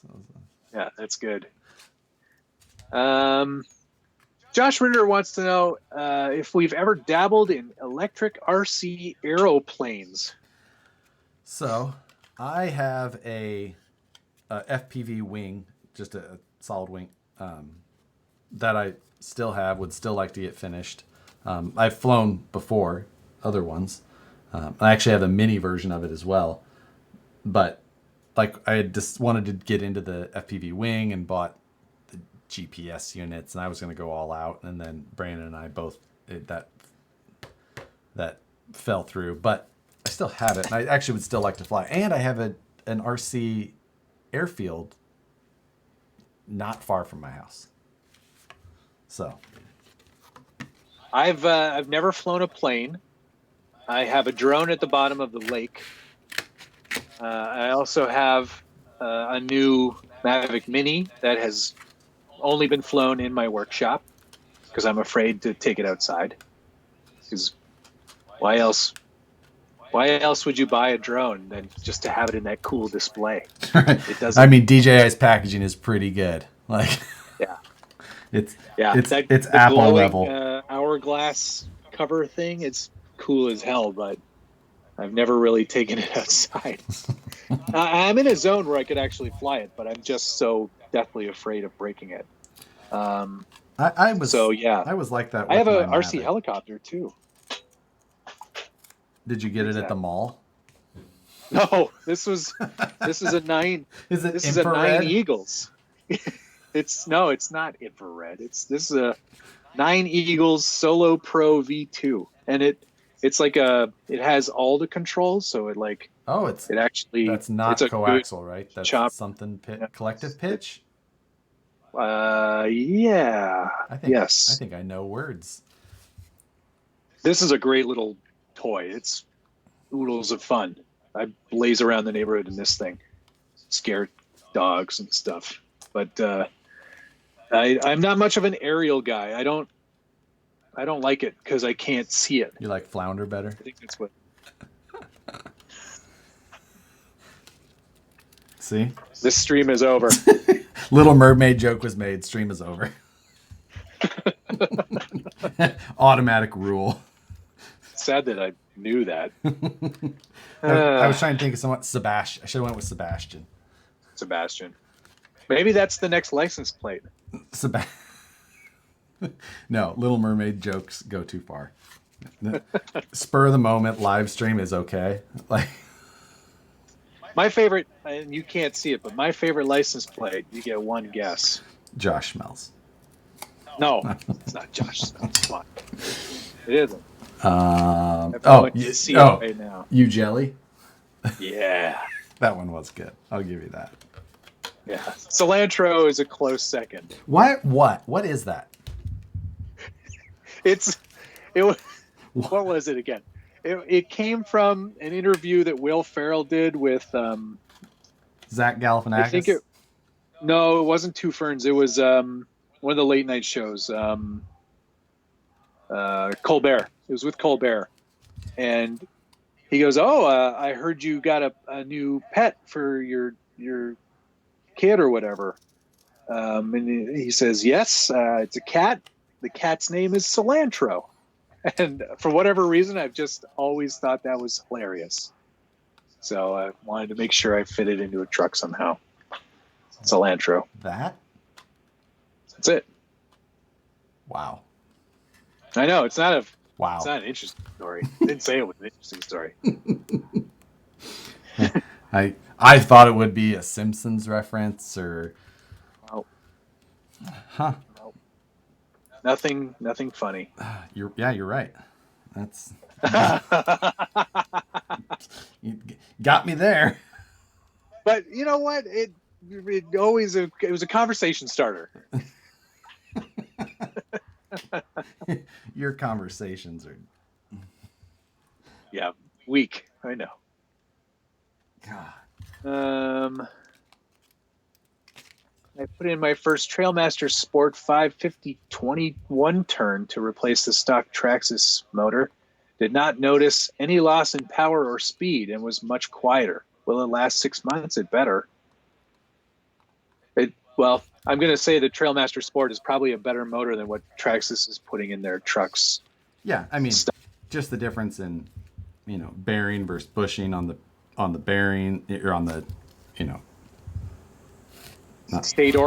Yeah, I was trying to say not rotor, stator, armature thing, words.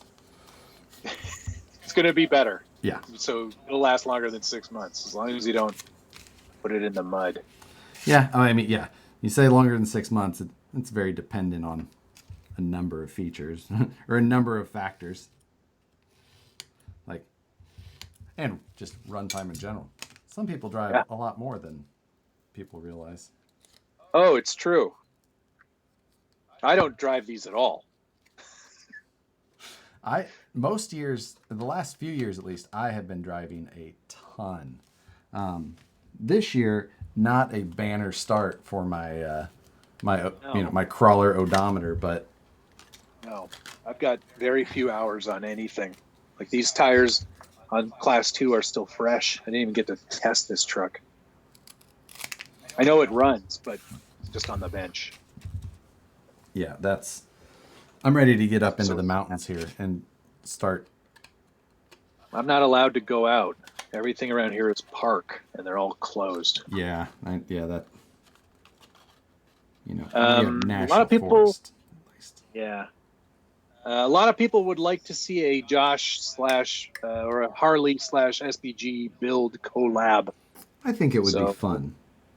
We'll have to do that. We'll have to figure out some logistics. We also really do need to figure out our monthly mayhem. I know. Agreed. But that's all on Josh That is to on me. write a simple email, Like, which is a challenge. But asking for stuff is always, it's not easy. no, It's complicated. It's not. You want people to get some value out of it from their end of things, and unless it's really worthwhile, they're not really interested. So this one will be a challenge for sure. It will be. So I think we can get it done, and I think it'll be worth the views. I think. I think as well. It's especially if we can beat them at their own game. That's the the tricky part for sure. Yeah. We got a bunch of comments here that I have been doing a bad job at keeping up with since I've had my head into some cardboard. But talking about the CAD programs, how long have you been? We both use Fusion 360 at home. I think that's all Matt. I use SolidWorks at work, but at home it's a free program. Fusion 360, you can download it. How long? You haven't been using it that long though, Matt, have you? No, like maybe 3 years, maybe. Yeah. So, and I learned everything I know from Lars Christensen on YouTube. Yeah. So there's shout out to Lars, bro. Take your hat off with that type of. Oh yeah, yeah. I'm gonna do it. Check out these locks. Ooh. Yeah. Hold on. Let me get it really like emo. Go full screen for you guys. Oh, bro. Yeah, that's good work there. Thank you. Oh. Yeah, my beard is becoming an issue. Emo. Yeah. I'm just gonna keep going with this. You think? Yeah, for now. I mean, do we really have? Is there really any RC long hair YouTubers? No, not yet. Well, yeah, Headquake. Oh, that's right. Yeah, Rick's definitely a long hair, but like long. Okay, I'm putting my hat back on. There we had some suggestions for people to come on the show. Oh, okay. Headquake was one of them. Ty Campbell was another one. I think he'd be a good Ty guest. would be good. And he's good time zone, so doable. Yep. Yeah, totally. Hemi-Storm will almost have to make like a special. Yeah. Yeah. We'll have to start at like 3 in the afternoon. Yeah, exactly. We could do it though. I mean, if people are interested. I mean, what else are we doing? Right. No, Ty would be a good one as well. Holmes, I think we have to have on. Holmes would be good. RC Sparks was also suggested. Yeah. Yeah, that would be all right. Let's see.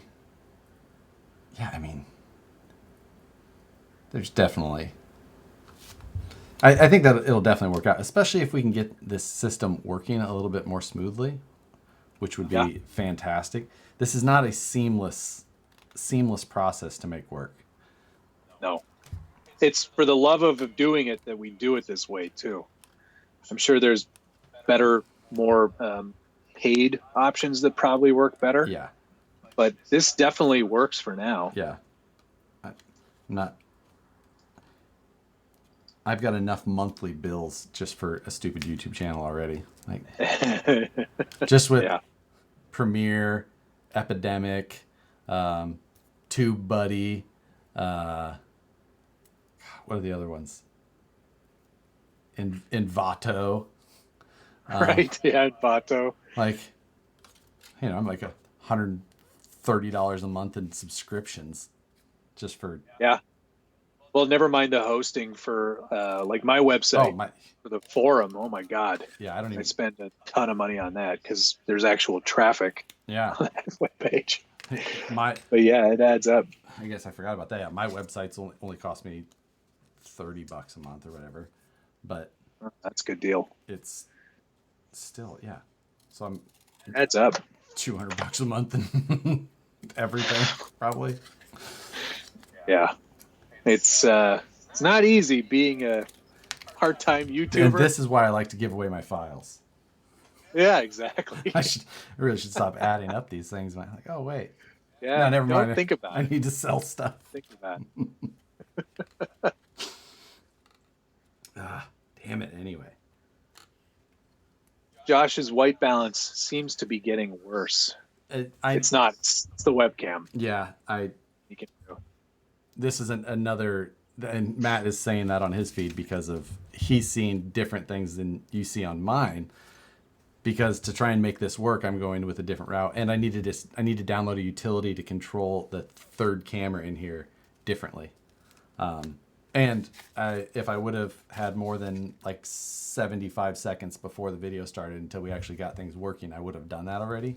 But right, yeah, that's my fault. I was talking to some friends. Yeah, I was trying to test earlier. And but I was busy. Matt was messing a boot. Messing a boot with my friends.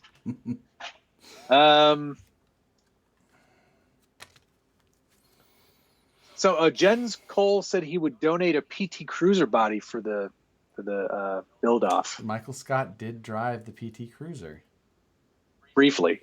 He did, yeah. Only a couple seasons. Then he got a Sebring. Yeah, the Sebring convertible. That's true. That's because there's no good Xterra. There's no good Trans Am, or no Firebird. Sorry, not Trans Am.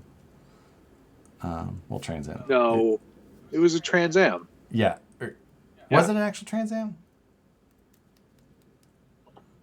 Can't remember. Let's see. Z28, regardless. Yeah. Or sorry, Z28. Oops. Zed. Yeah. The sounds better when you say Z.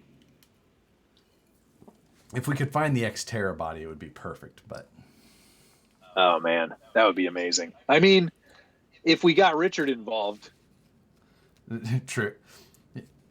He'd probably scratch build us a full Xterra. What about the Mercury Cougar?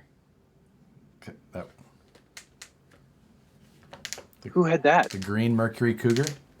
Who drove the Cougar? Someone will get it. Oh, man. Now I can't remember who drove that.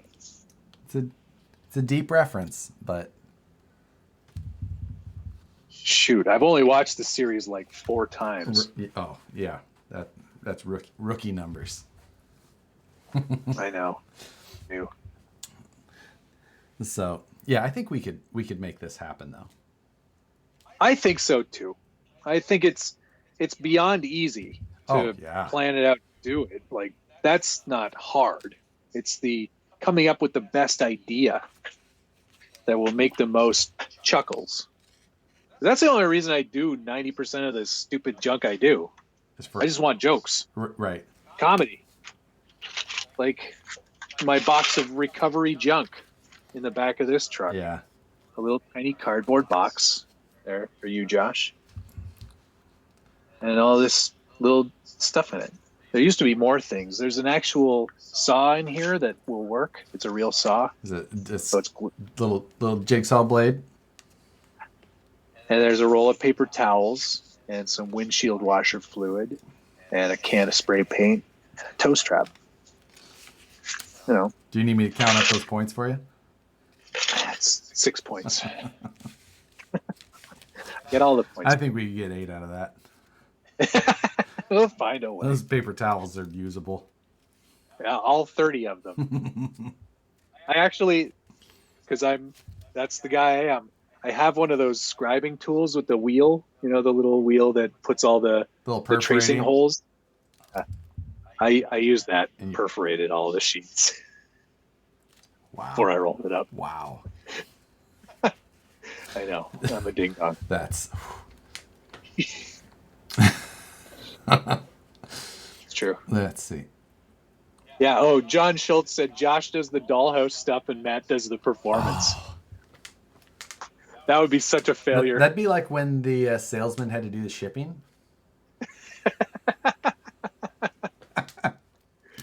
It would be really bad. What was that called? That would be so bad. They had a name for it. Oh, I can't remember. Senior something, because it's Muy Rapido.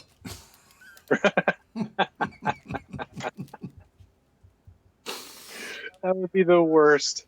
It would be such a crappy truck. It would look terrible and drive even worse. Priceless. Yeah, priceless because nobody would pay for Yeah, it. exactly. Like, nah, I'm out. Nah, I'm good. Thanks. Yeah, I don't want to win that. Thanks. Thanks anyway.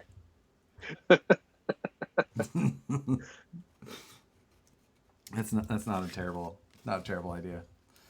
No, it's not I'll get terrible. my airbrush out. Oh, brother. Things I don't want to see. Josh paint anything. Like nothing. I can just imagine, like, be like, all right, so this works on just about everything. And it dries fast. So we're gonna have this whole thing painted in 10 minutes. I've seen Matt do this scrape off thing. We're gonna do that on the windows. That way we get the scale looks and we don't have to mask them. I hate masking, so I hope you don't want to see out of these windows. They're heavily weathered. We're just gonna do the windshield wiper effect later. Like, it's good. Perfect. Good enough. Tube benders. I'm not the guy to ask for tube bending. That's Josh's job. Tube bender wise, I have 2 or 3.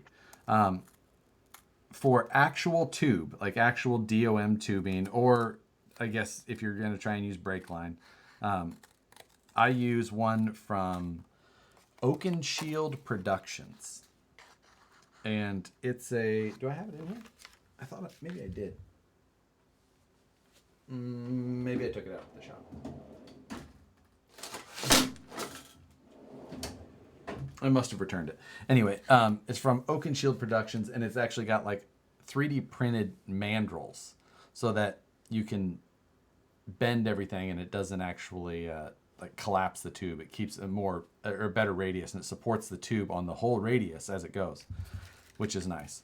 That thing I think ran about $80. The other one that I use is for like solid rod, 1/8 inch or 3/16 solid rod. And it's called the BAC Industries Mighty Rod Bender. And you can get that on Amazon for about $35. It comes with like 4 or 5 different radiuses.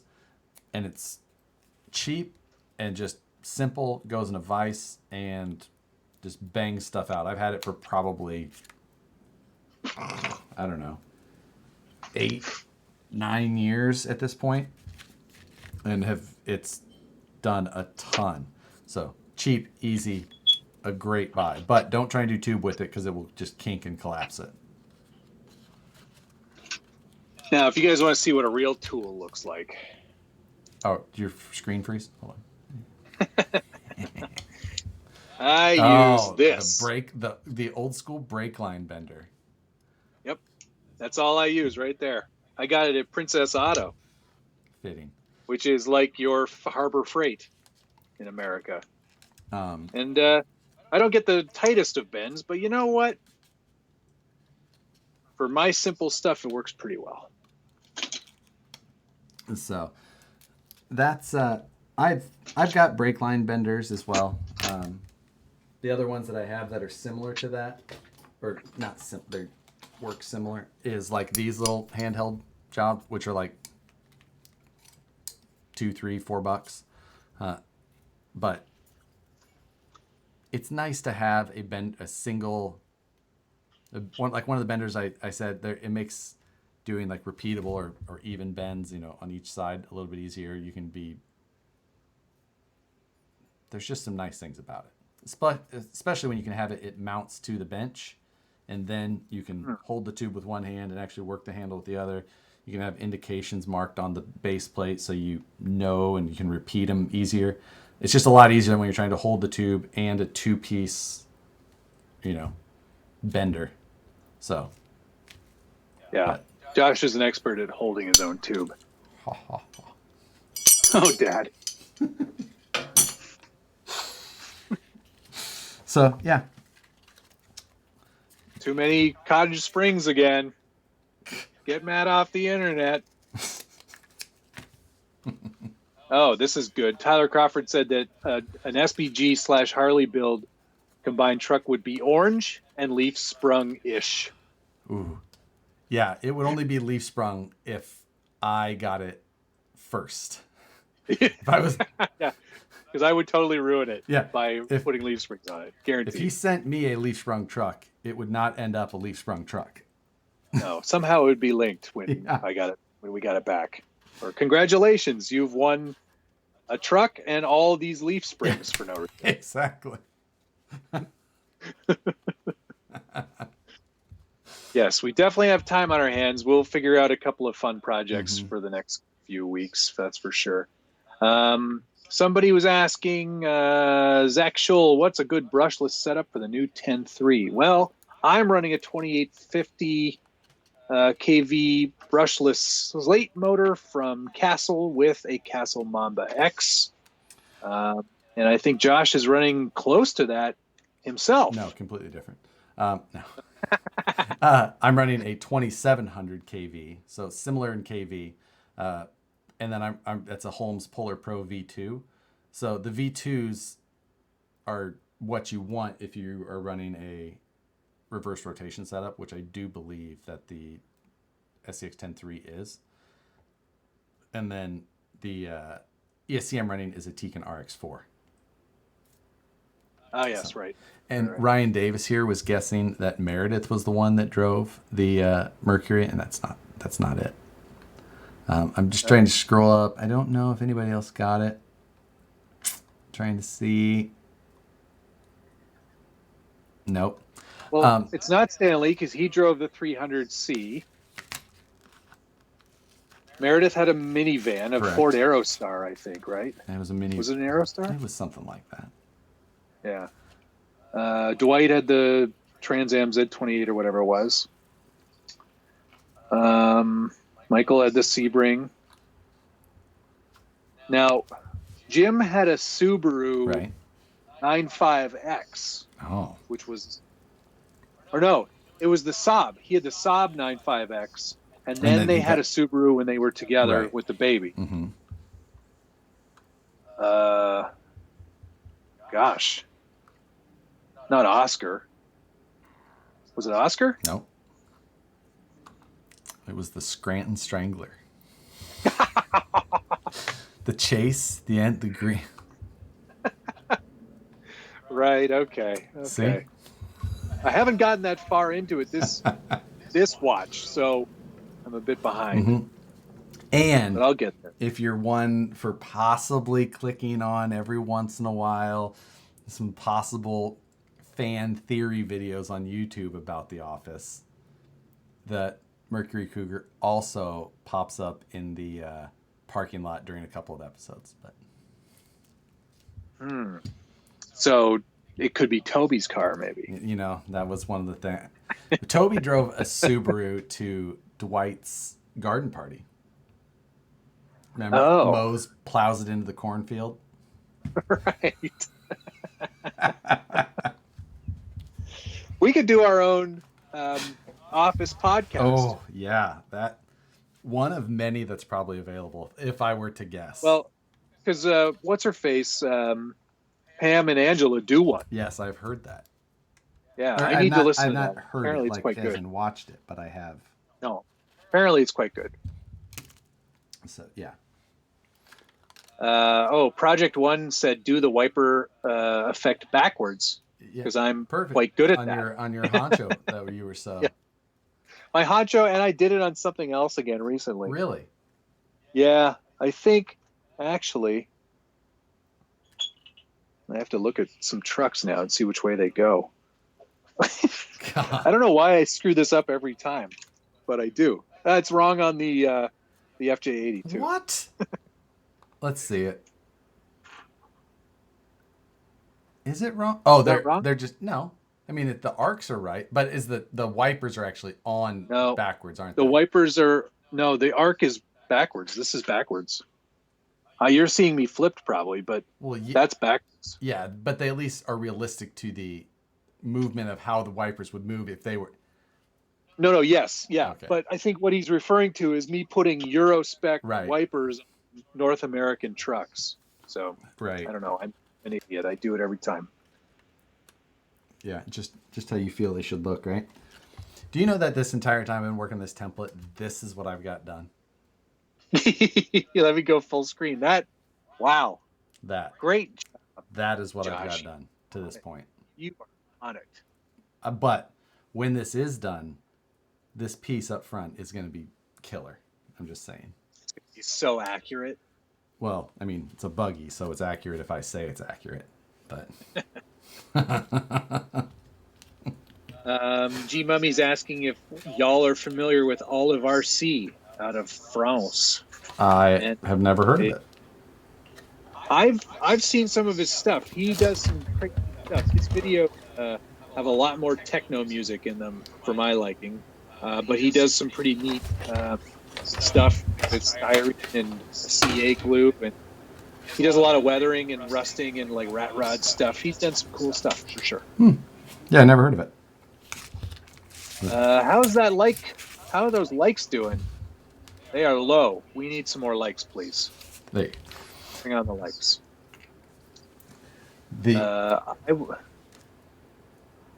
Brad Newman said he would donate an SCX10 II builder's kit for a co-op build if we could auction it off for autism awareness. So ASD is one of my favorite. That's the one I donate to. Yes. So Holy, I'm caught up. Oh, well, that's good. I have a lot more 3D printer questions that we've been getting over here.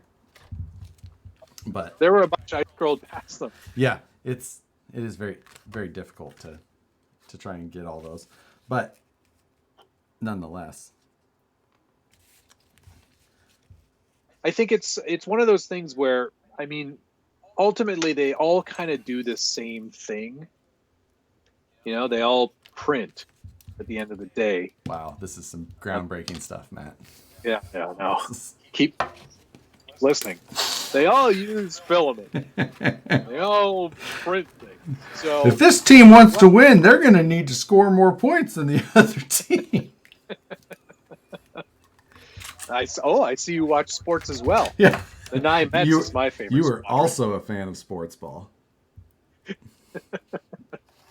No, I think one of the main features that I was looking for when I was looking for one was I wanted a heated bed,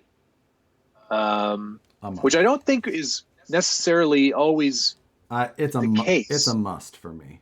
It's a must-have. Definitely glass bed as well, although I am printing on a pad that I got with my PTG filament lately, just because it just adheres so well now. Yeah. No lift, no anything. And also printing straight onto glass with PETG can cause it to... Oh, I'll ruin it. Yeah. Explode. What else did I look for? I wanted decent resolution. I wanted a big build plate, and that TiVo is massive. It's like 30 by 30 by 40, which is huge. You can make some giant vases on there if you want. That's centimeters, which is close to 12 by 12 by 14. But yeah, that's a huge benefit of that. I've had multiple printers with large build plates, and most everything I print is small. It's usually this, but that time that you do want a big ass print, you can do it. So, I wanted something that I could use a Raspberry Pi on as well, because that's my interface now. I hated the TiVo's interface. It was awful. Yeah. So doing the Raspberry Pi upgrade was super easy and gives you a lot more functionality, a lot more drag and drop, and you can monitor from afar and use the camera to see how things are working. And so I haven't done any of that.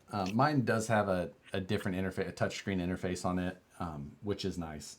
But that's on the Nereus, Nereus.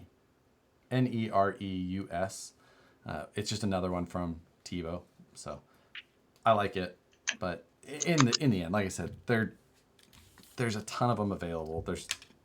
They're all very similar in a lot of ways. So if you want something that's going to work, kind of plug and play and not be a lot of trouble, you probably shouldn't buy one at all. It's gonna be frustrating. You're gonna be mad for a while.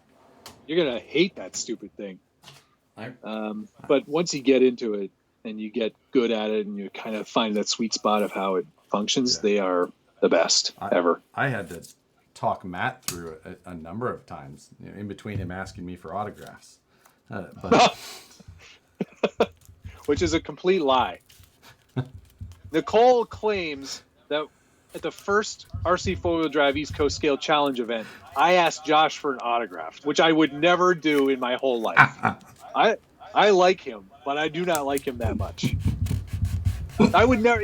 Okay, but to put it in perspective, there are famous people. Like if I saw, and I have seen famous people, Harry Shearer, who did a ton of voices on The Simpsons. I saw him in London, England. And my wife pointed him out first. He went, "That's Harry Shearer." I went, "Holy shit, it is." And then I didn't say anything to him, and I left him alone because that's the kind of person I am. I don't bother celebrities. I hate that whole fawning over celebrities. I don't do it. Which Josh is technically, at the time, probably a celebrity. No. Oh, my God. Somebody wanted to see what a 4.19 tire would look like on the SCX10 III, so I have obliged. It looks ridiculous. It looks like you've got a 4-inch lift and stock tires. Which is a good look. Oof. I've seen a few of these around town. I was like, I just got my lift, but I can't afford tires. Yeah. Waiting on that check. Wait on that $1,200 check. Get myself some kick-ass Patagonias. Oh. I know. Burn. Yeah, that's a sick burn. I considered them briefly. Sick self-burn. Yeah. But I would not put, at least with the portals, I wouldn't put a 4.19 on the SCX10 III. I think it looks a little silly. If it had a straight axle, I might consider it. At which point we should probably try doing that. Put a straight axle on these. I know I have a set. I may have a picture on my phone of an SCX10 III with a straight axle. No kidding. Yeah. Would that be something that that is not something that it was just a exercise to do. Okay. It is but it worked. It took a little bit of like a little 3D printed mount that we made for something, but we dropped a D44 in it because you need an offset pumpkin. Yes, that's right. So you definitely need that. But so what you're saying is there's a chance. I'm just saying that we did it. All right. I think I finally figured out the temp. I had to go to the multi-piece method because my brain skills for doing the folded template was just not. I'm not good at seeing things in 3 dimensions, so cardboard aided design is very handy. Yeah, I'm usually pretty decent at the whole flat template designing thing, but for some reason tonight was escaping me. Well, we all have our off days, I guess. So AMW TX, you can use white lithium grease on your transmission gears for a VS410. You can use lithium grease in just about anything. It's all I use. I got a big giant tube of it. I prefer like automotive bearing grease or greases like, but yes, white lithium grease will work. Yes. Vanquish grease is a good grease that we mix up. That's actually, you guys don't want to know where that comes from. Right. I'm just saying it's edible. Let's say let's just say I've been to the restaurant where they get it. And they make a pretty good club sandwich. Anybody who's visited us at the shop knows that there's only one Where you're restaurant going we for go lunch. to. Like, hey, you want to go out to eat? Like, oh, where are we going? The restaurant we go to. Like, The restaurant. the restaurant. Nobody knows what it's actually called. Yeah, no, The restaurant. it's up the street and it's the restaurant. That's where we go. It's not bad though. It's a pretty good spot. It's decent food overall. It's just I've had everything on the menu. There is no vegan option, even though it's in California. Oh, son. What am I gonna do? Oh, that'll be my cheat day. Yeah. So I think so. I've been trying to come up the front doghouse area. I'm going to do another aluminum panel insert with the Tilt down a bit. Nobody can see it. I keep forgetting that you can't see anything from yours. There, that's better. Anyway, I'm going to build we can't. a front nose around the servo in the front here. And mainly because when you have the hood on, you can see in through that portion still. And I want to just cover it up. So Is there no inner fender on that truck? there is an inner fender. Oh, I guess so, yeah. There's carbon fiber exposed, and then there's carbon fiber. And then, Are you selling this one? Is this no, one of the... this one's staying. Oh, that's the keeper. Yep. Right. What's did somebody buy that other hunk of garbage that you did? The green one, yep. That one's on. I'm on to the second one now, which is a flat rail chassis, power wagon body. Yeah. It's not a truck. Senior Lodenstein. Thank you, Ryan Davis. That was Senior Lodenstein. That is when the salesman had to load the truck. Senior Lodenstein. That's good. That's good. Yes. I like that. I forgot all about that. I haven't, like I said, I've only been rewatching it for like the 4th or 5th time. There's so many things to remember. Oh, yes. Oh, what truck to put on the bench now? Oh, have you seen the Hummer? Since I finished all of the the paintwork. yeah, The hippie Hummer. yeah, but it's not technically hippie. Oh God, this thing is so heavy. It's more like, I guess it is sort of hippie. That's as hippie as it gets. Yeah, I guess so. Here, I'll show you first. Oh, this thing is it's so heavy. It's pretty good. How did you actually do all of it, like the fine line stuff? They're acrylic markers. Jesus. So they're just like fine tip markers. What's it say on the back there? Make Turks, not jerps. Yes. Is Joe Exotic riding a tiger on the other side? No. I'm out. This was before that show came out. I haven't even taken the masks off the windows I see yet. that. It's like It looks like one of my paint jobs. You just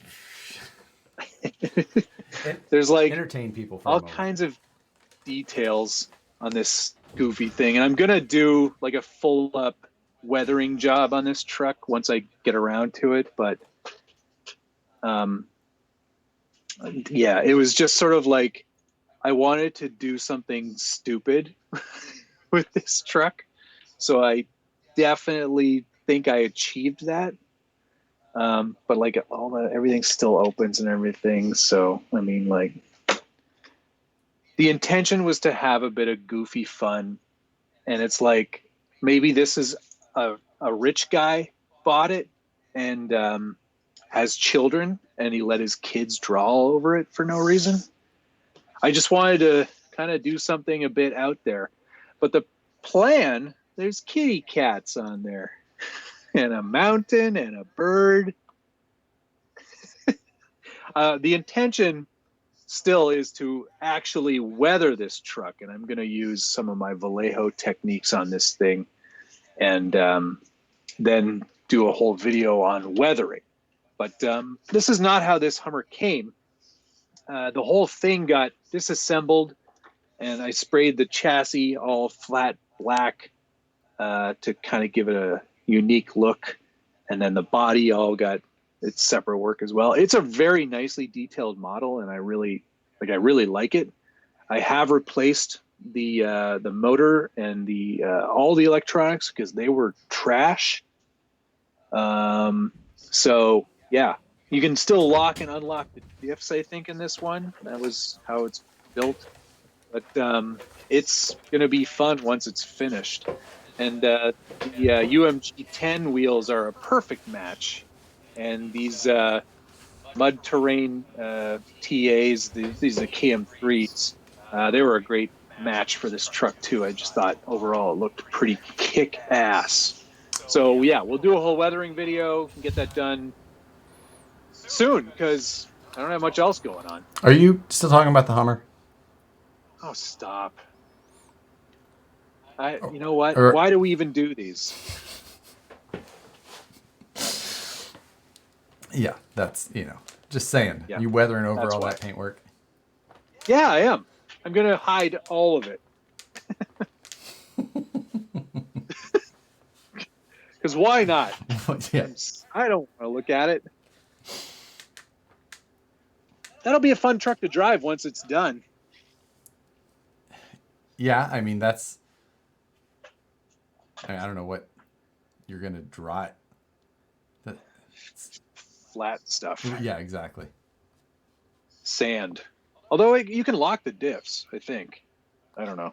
Is it the style of locking where you just like put a pin through something? I think so. Yeah. That makes sense. No, there's a thing in there for, I think, you know what? I don't remember. It's been so long since I've even looked at it. Yeah, I watched your video on it at least. Because you were intrigued. You wanted to get one, I bet. Yeah, I was thinking, like, I don't have anything that weighs 18 pounds. I should. It's heavy. Oh, it'll break the scale. Hey, speaking of new trucks that you might want to get, are you going to get one of those 6-scale Willys? So I've hovered over it a number of times, trying to decide if I was going to or not. And I thought about it, but the thing that's holding me back right now is just the underpinnings of that chassis and the drivetrain. And it looks just like a recycled Chinese. And it looks junky. It's like, I know that that's a $50 car underneath of that body. And while that body looks good, I just don't know that I'm. So that it's basically it's a slightly not as good Dragon model, and I know because I've got the Dragon model in a box right just outside the workshop here. So it's like, do you want to actually drive it, or do you just want it to like look good? Because you can totally buy it and it'll look great. Right. But I'd much rather, like, I'm going to take the Origin VS410 and put that under the Dragon. Okay, yeah. And make an actual build out of it. And, drive it. Because, I want to have a cool looking Willys that actually works. Yeah, that's the route that I think I'm going as well, because I have a custom chassis for mine. I've got the obviously less scale detailed G.I. Joe body version. Yes. But my plan is AR60s and 5.5 inch tall tires, for a built Willys looking truck. Right. Yeah. So I feel like that's the route that's going to be better for me to go down. Right. I'm more keen to try to make that Origin work on this body. I know it'll require a ton of trimming, but I think it's going to be a fun build to do and give me something kind of project-y to put together. Yeah. Yeah. I mean, I think for that reason, it'll be worth it. Yeah, but definitely. Yeah, that's the reason why I have, because the price is good. It's like, oh, I know, it's not expensive. $260 or something along those lines. Like, yeah, that's super reasonable, and for a lot of people who are looking for that, that's a deal. Like, absolutely. I don't. Yeah, there's no denying that it's good value. I'm just concerned about the overall quality, I think. Sorry for a plane flying over. Crawlability. Oh, planes are still happening over there? I haven't heard a plane in weeks. Oh yeah, we're busy. The Alan Harris just sent me $10. It says custom fab RC trucks for the win. $10. That over Rock. The somebody asked just before him who makes it. It's Rock Hobby. ROC Hobby. ROC Hove.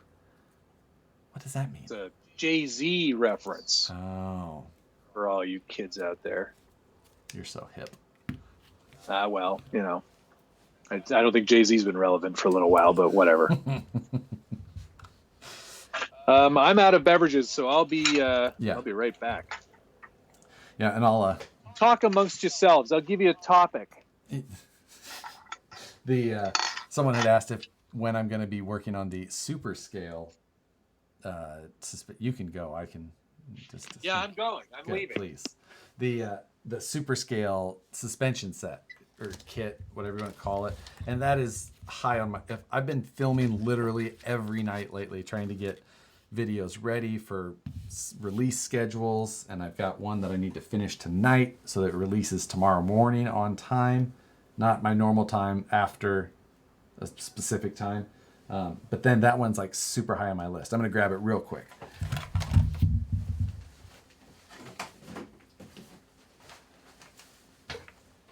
So hold on. Oh wait, I know where it is. So the super scale suspension kit, I'm not making up that name. That's actually the name of this kit.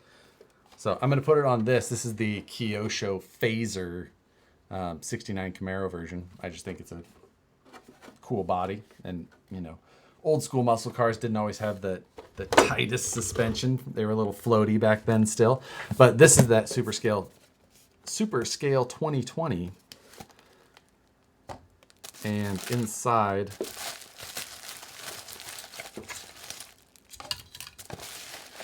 we've got this little module. And this thing here is a little Arduino based board inside of a 3D printed housing. And basically this is a active suspension kit, which means you replace or have to integrate somehow servos into each shock corner. For me, in this car, since it's on-road, I'm not really worried about suspension travel in a lot of ways. So I'm going to probably eliminate the shocks and just go straight servo to each corner. And then based on the gyros that is internal to that control board, as you go forward and stop, it will like over-exaggerate and make the car appear as if it has a lot more mass. So when you actually are like going into a turn, it'll make it look like it's got excessive body roll, and all of that is tunable. You can sit there and just keep, modifying the, it's basically like tuning an FPV flight controller. It's like PIDs. You can just go through and adjust how exaggerated it makes any specific movement.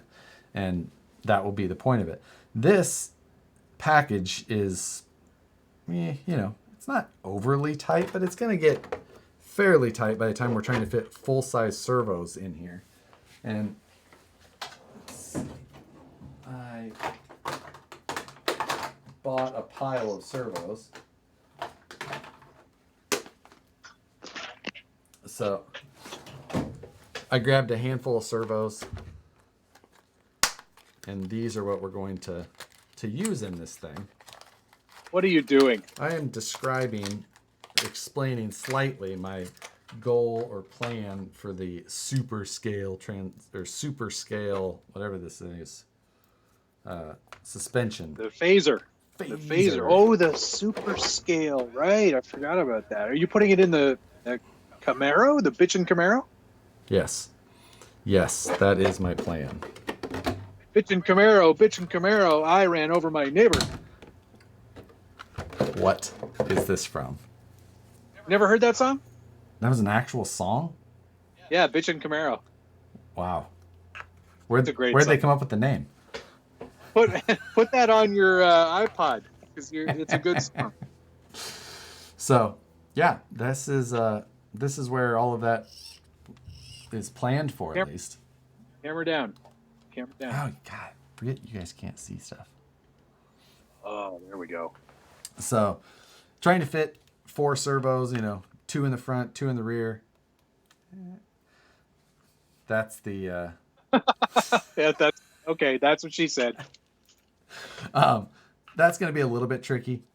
I think the front end more than the aft, just because there is a little bit of room in this dead area in the back that I can actually make some mounts, build some plates. The front, a little bit tighter to do, but we'll figure it out. I'm looking forward to it, just because it's a fun little product. This thing came out of somewhere in Europe. I think it was like $70 or $80. Isn't it? It comes from Soviet Russia, doesn't it? Is that what it is? It in Russia?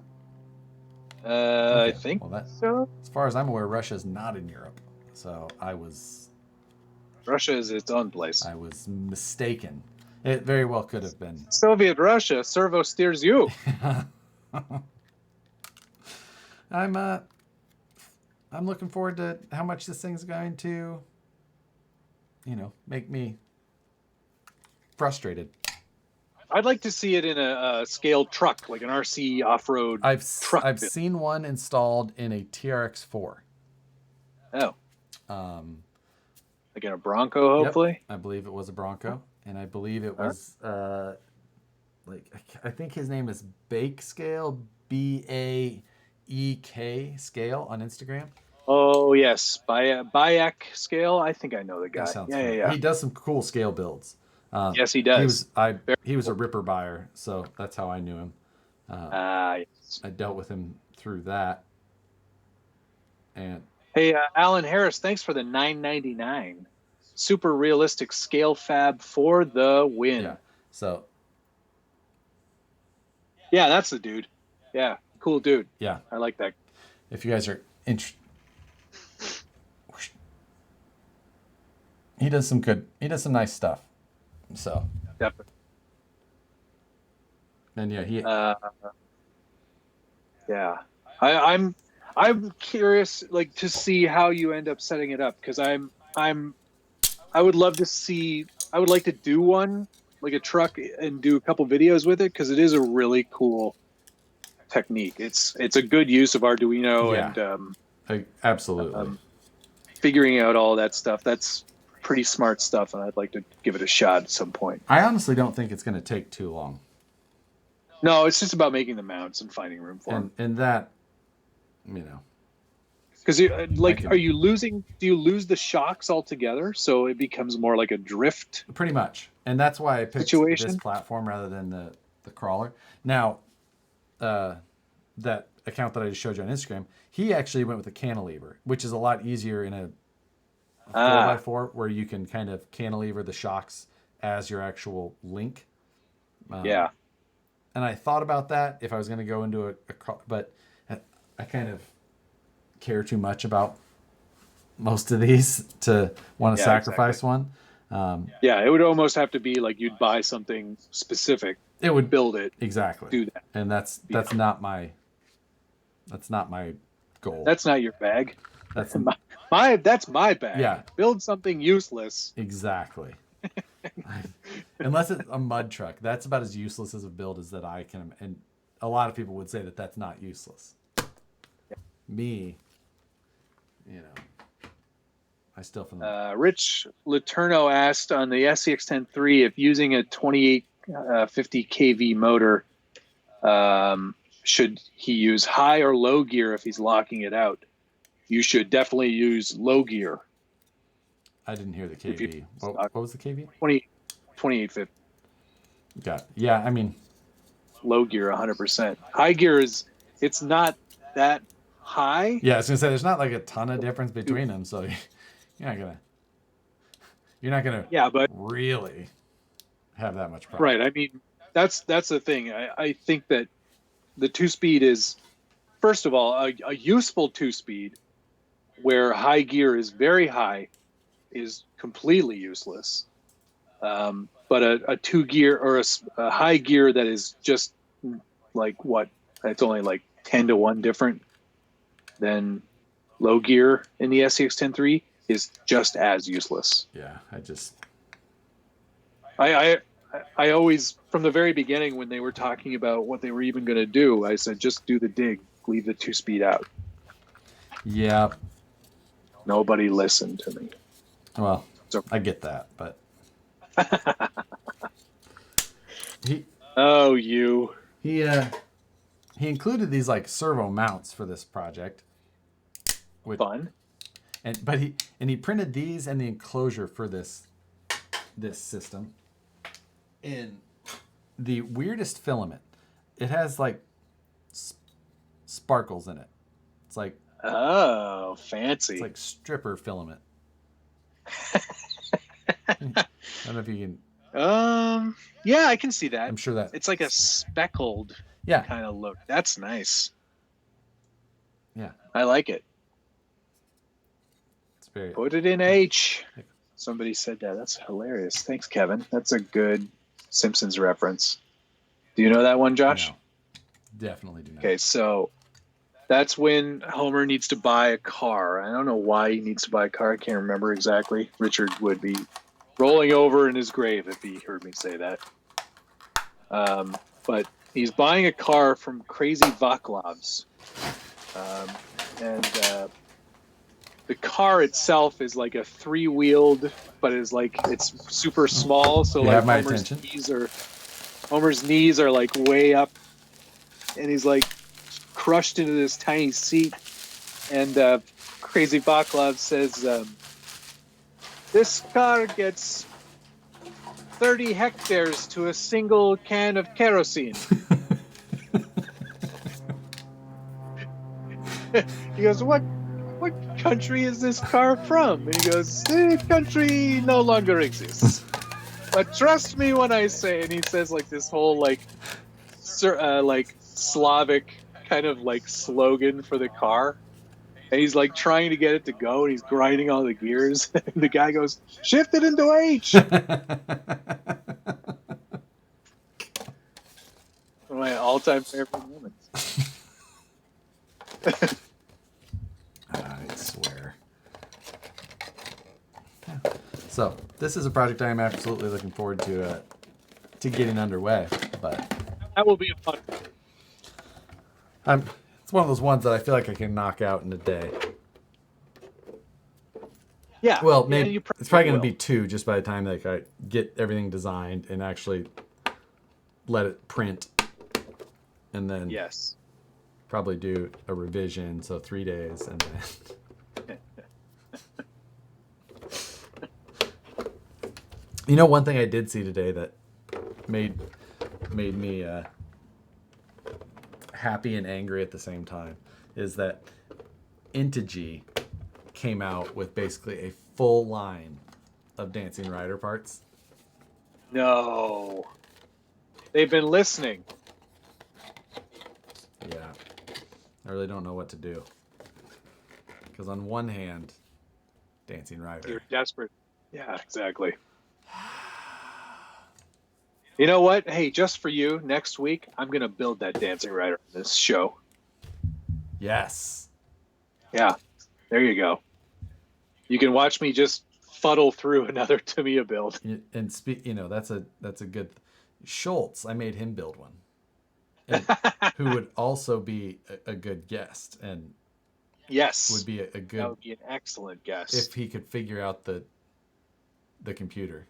That might be the hard part. He's going to be one of those like nostrils in the camera guy. Is it on? He'll be like tilted way up. Yeah. Or like, this is my favorite look too. Just.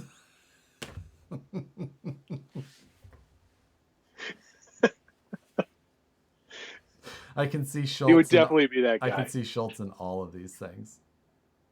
Or the talking away from the microphone guy, just the. Yeah, it was like.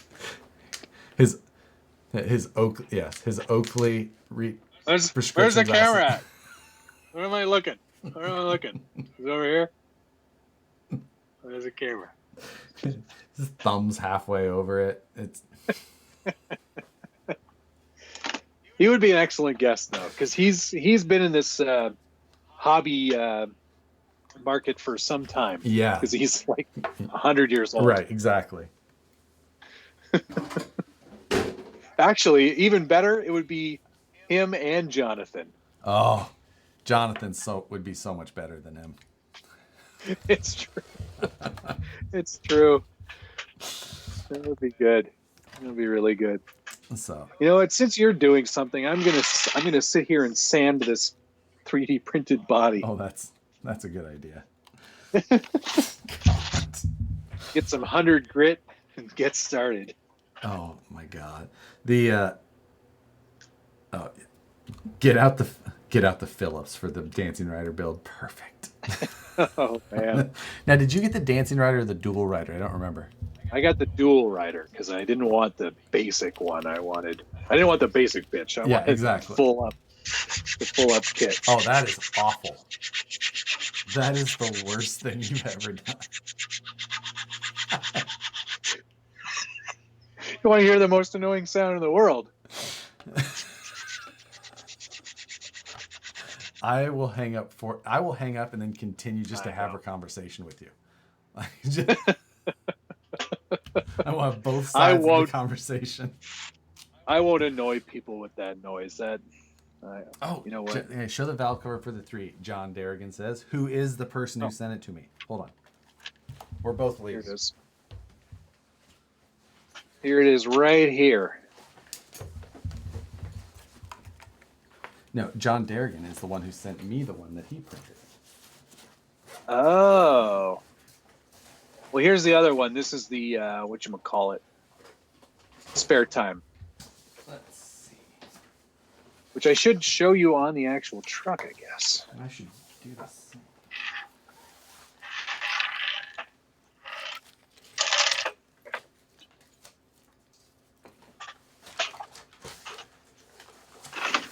Right.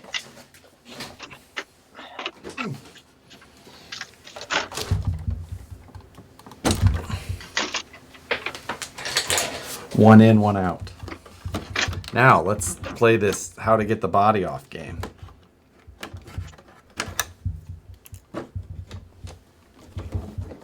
Yeah, because I've got my scale build screen in there now, so I don't have a lot of room to take it off. Well, I've got the whole light kit in mind, so What a foible that was. I have a lighting pigtail as well. There. Oh, that fits right in there. That's nice. So, Oops.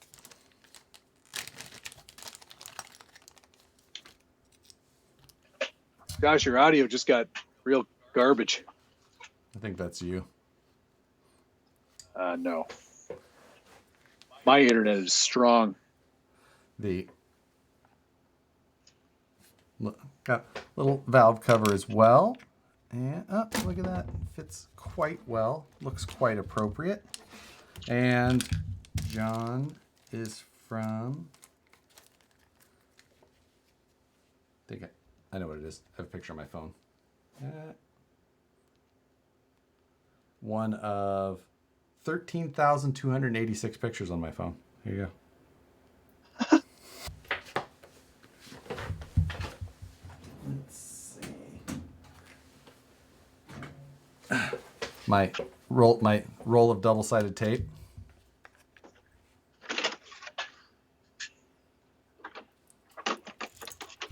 Do you also Who thinks that this body is hard to put on? Because it's not me. I don't think it's hard to put on at all. A lot of people have talked about how difficult it is, and it's like, just pinch the inner fenders, and you're done. Yeah, it's still not a breeze.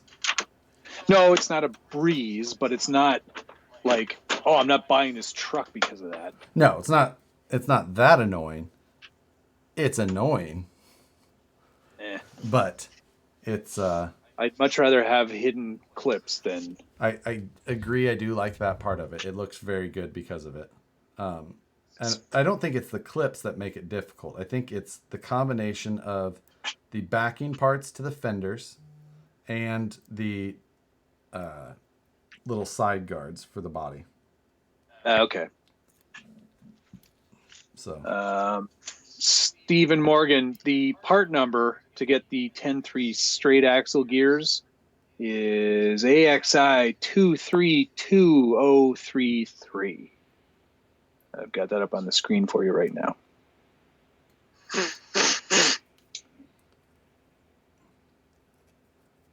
I've added my double-sided tape, which I have plenty of. What are you doing right now? I'm double-sided taping on my valve cover. Are you gonna like paint it? What am I even saying?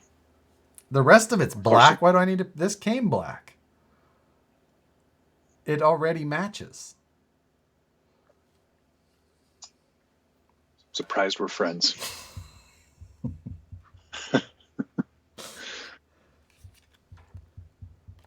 Like, I think I may have missed some questions again. And installed. Boom. Wow, you did it. Why are my incision wheels rubbing on my SCX10 III?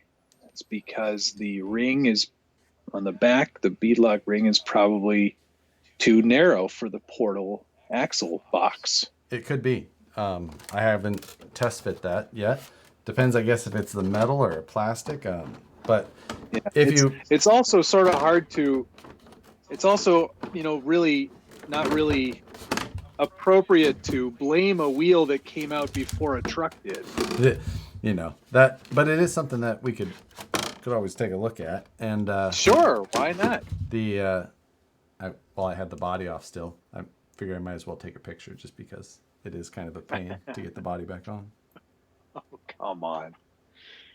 If you knew what I had to go through to put a battery into some of my trucks, yeah, before I started to really think about, the actual building of a truck.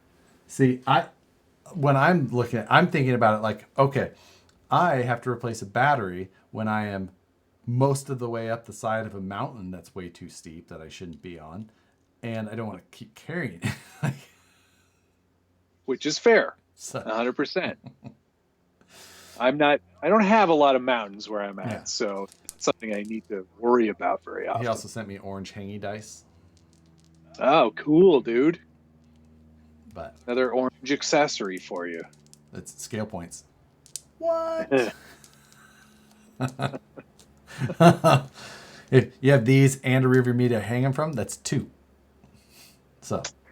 Sure. And I mean, honestly, each dice by itself is functional. Like, so. The stream is over. Will a 550 motor fit in the 10.3, even if you have to modify a little? Yeah, I think it does fine. Yeah, it does. So. You may have to trim a tiny bit from your motor, like your faux motor cover, but it, probably not. Or just don't put the motor in if you're too worried about it. If you just got to have 550 power. Got to have all that torque. Yeah. Punch.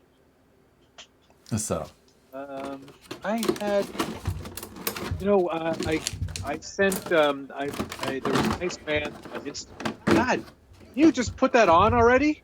Oh. Driving me crazy. I'll leave it off just because, noise. I was talking to a nice guy on the Instagram. And then he asked you, do you wear boxers or briefs? That's a Dunder Mifflin infinity joke. He asked if he could have the bumper file, and I was like, well, it's not really, set up to be, it's not good. It's a good appearance mod, but it certainly is not all that functional, and SBG it would certainly approved. break. Yeah, absolutely. That's all well, and hence why my logo is on all the Vanquish products boxes now. Zing. Zing. Boom, roasted. Anyway, I sent him the file for the bumper, And in exchange for that, he sent me the file for some 3D printed lenses for the fenders. And I've lost those pieces. I don't know what I did with them. Functional lenses? Yeah, like you can put lights into them and they'll work. What do you have to print them out of? I have clear PLA. Oh, no kidding. Yeah, I've been doing a ton of printing in clear PLA for all sorts of project parts. So, like for example, headlights for the JL body. So they don't look clear here, but they're clear. What did I do with those? Now I feel like a ding dong because I lost something again. I constantly am losing things in this room. Oh, here they are. But yeah, they're like fully. Sorry, 1 second. Here we go. There they are. They've still got the supports on them, but that's a little clear tail light or fender marker lights. So I'm going to drill those out in the next couple of days and install those because that's badass. I can see myself breaking those in short order. Oh, I can see you breaking everything in short order. Yeah, that's mainly true. Can I ask Josh if that Dragon Light controller can run / power a VP light bar? I have not pinned the outputs, so I don't know what kind of power or what kind of voltage output these things are running to, but I'm guessing that it doesn't output 12 volts. I don't think it does either. I think it's more in the 6-volt range. Yeah, so I think that you'd be severely underpowering the light bar. Yeah, that's. You might, maybe those headlight, but you know, like he does there's like the don't plug this one into that one. Maybe those ones do run 12 volts out. I guess we could answer this quickly since we have all of the technology available. There you go. We're solving problems here, guys. So let's find a way to access this thing. My bubbly box. And a voltmeter, which is right there. All right. Let's make sure that these are outputting though. Power on. It is a great light kit. I've used them a bunch in a bunch of my builds. Most recently, the Comanche that I sold. Oh no, it's in the. It's in the Jelly Bean too. Full power. So that's the headlight one that I just disconnected. Now let's go to DC voltage. Let's make sure not to touch these so we don't burn up our light controller trying to help the internet.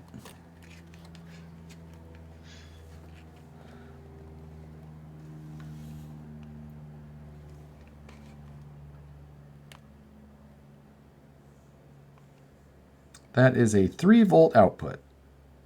Huh. Let's just double check that we're not in a half power situation.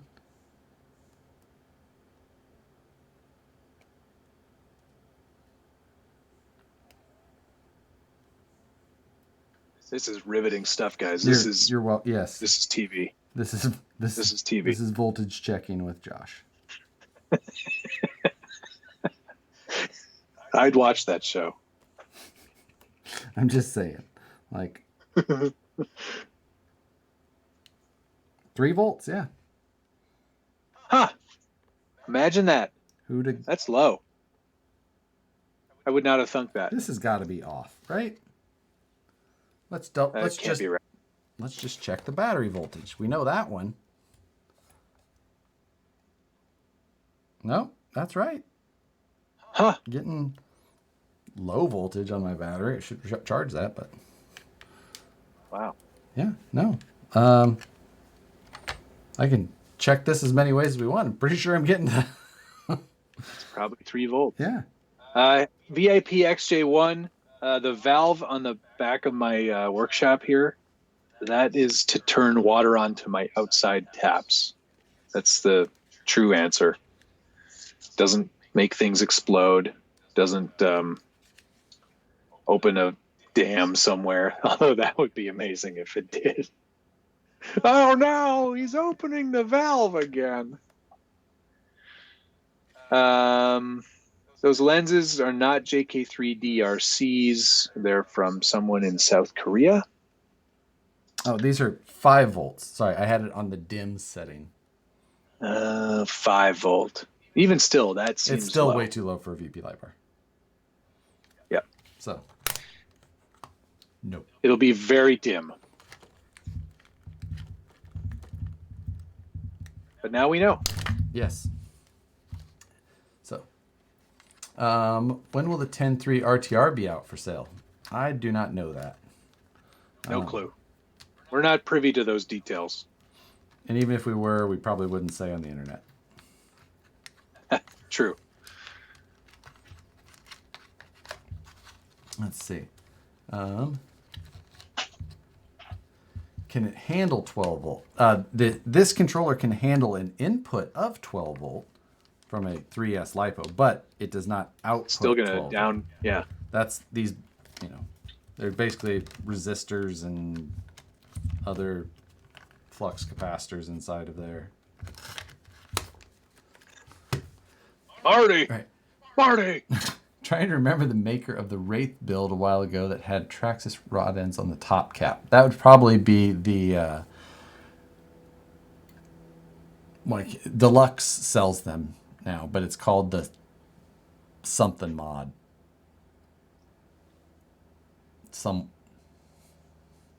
Why can't I? Awful. There's a name for it. It's go to Deluxe Fab. You'll find them there. I think he sells them in the U.S. So, this is Friday night when Nicole is not there. yeah, me just like sitting here staring really close at pins. Trying to.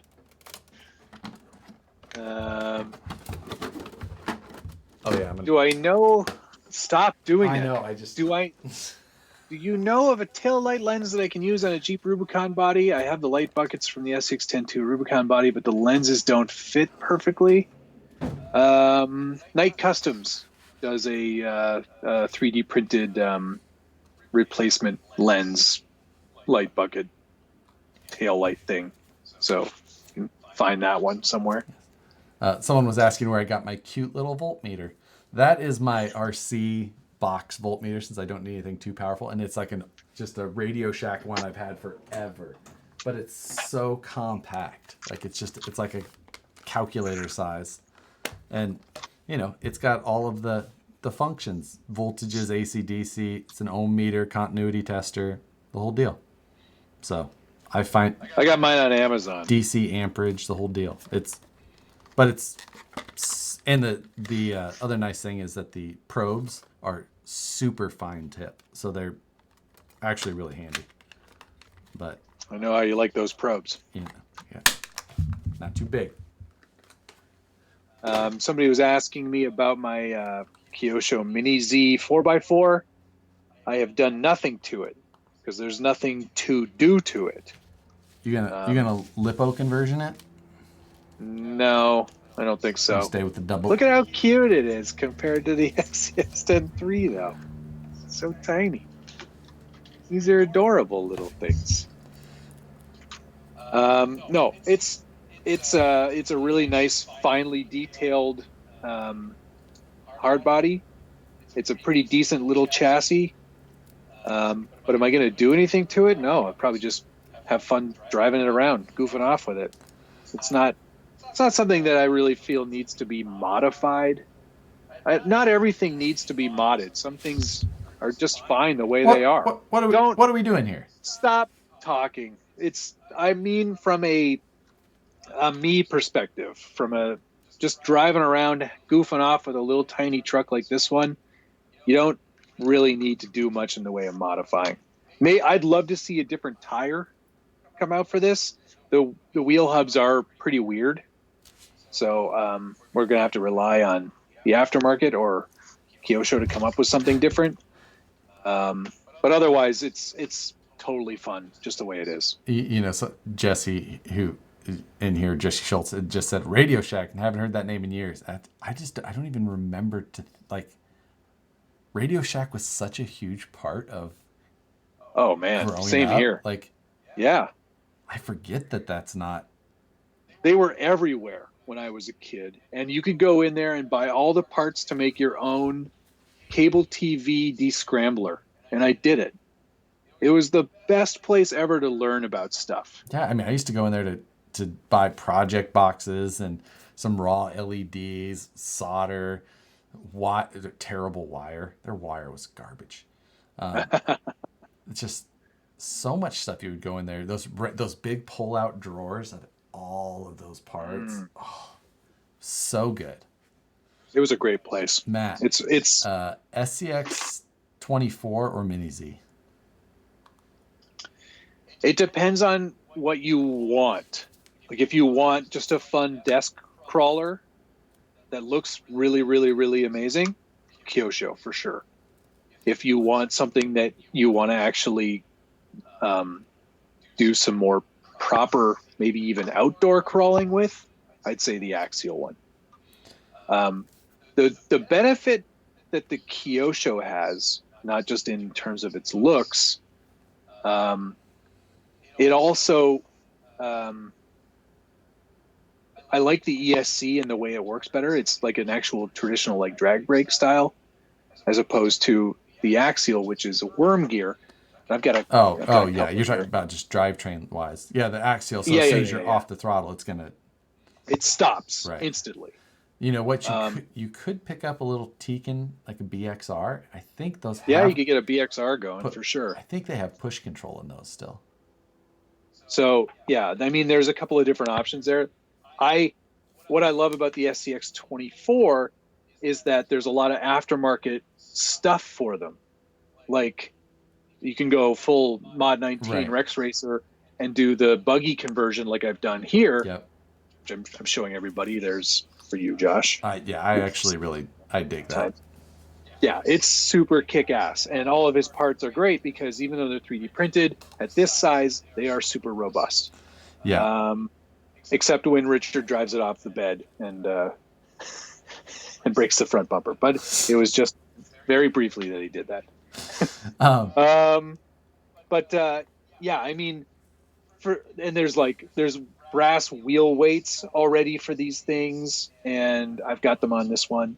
It's a much more versatile chassis for doing some really cool stuff with. Whereas the Kyosho is very much in its own world. It's more of a model that happens to be an RC. Right.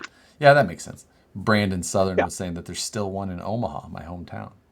So a RadioShack. Oh, not one of those. But yeah, I'm just the RadioShack in Westroads Mall was like that. We would go to the mall, and of course, me and my brother, we would go to all the stores we wanted to see. You know, and go right. RadioShack was always the one that I think I wanted to spend the most time in. My brother was the least interested in, and then, go out. Crazy. Yeah. So awesome.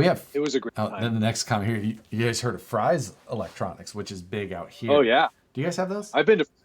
No, we don't have them, but I used to go to the one in Vegas whenever I went. You should see them now. They're empty. So they had this thing saying that they were changing suppliers, and that's been ongoing. I don't know if it's fixed, but like you went in those stores, they were just massive big box stores, like big Best Buy size, and they're just empty. You could go in there and scratch build a PC if you wanted normally, but like now you'll find like one option for RAM, and just like it's hard to believe that they're going to stay in business. Wow, that's brutal. I remember that place being just jammed with stuff, and even in the last few years, it's been like that, just until the last 6 months. Man, oh man, that's terrible.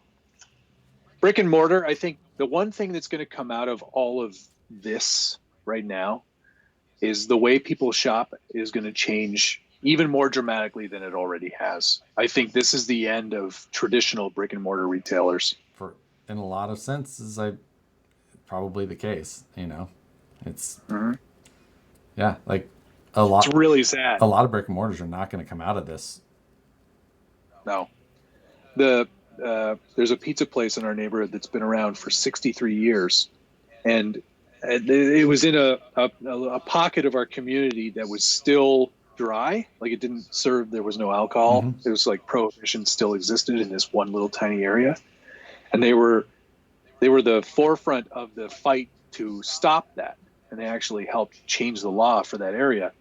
But they just found this latest thing the hardest thing for them to kind of come back from, so they just decided to close before it got too bad, which is really unfortunate. And I think you'll see that across the board for not just restaurants, but hobby shops are probably definitely going to be affected by all of this.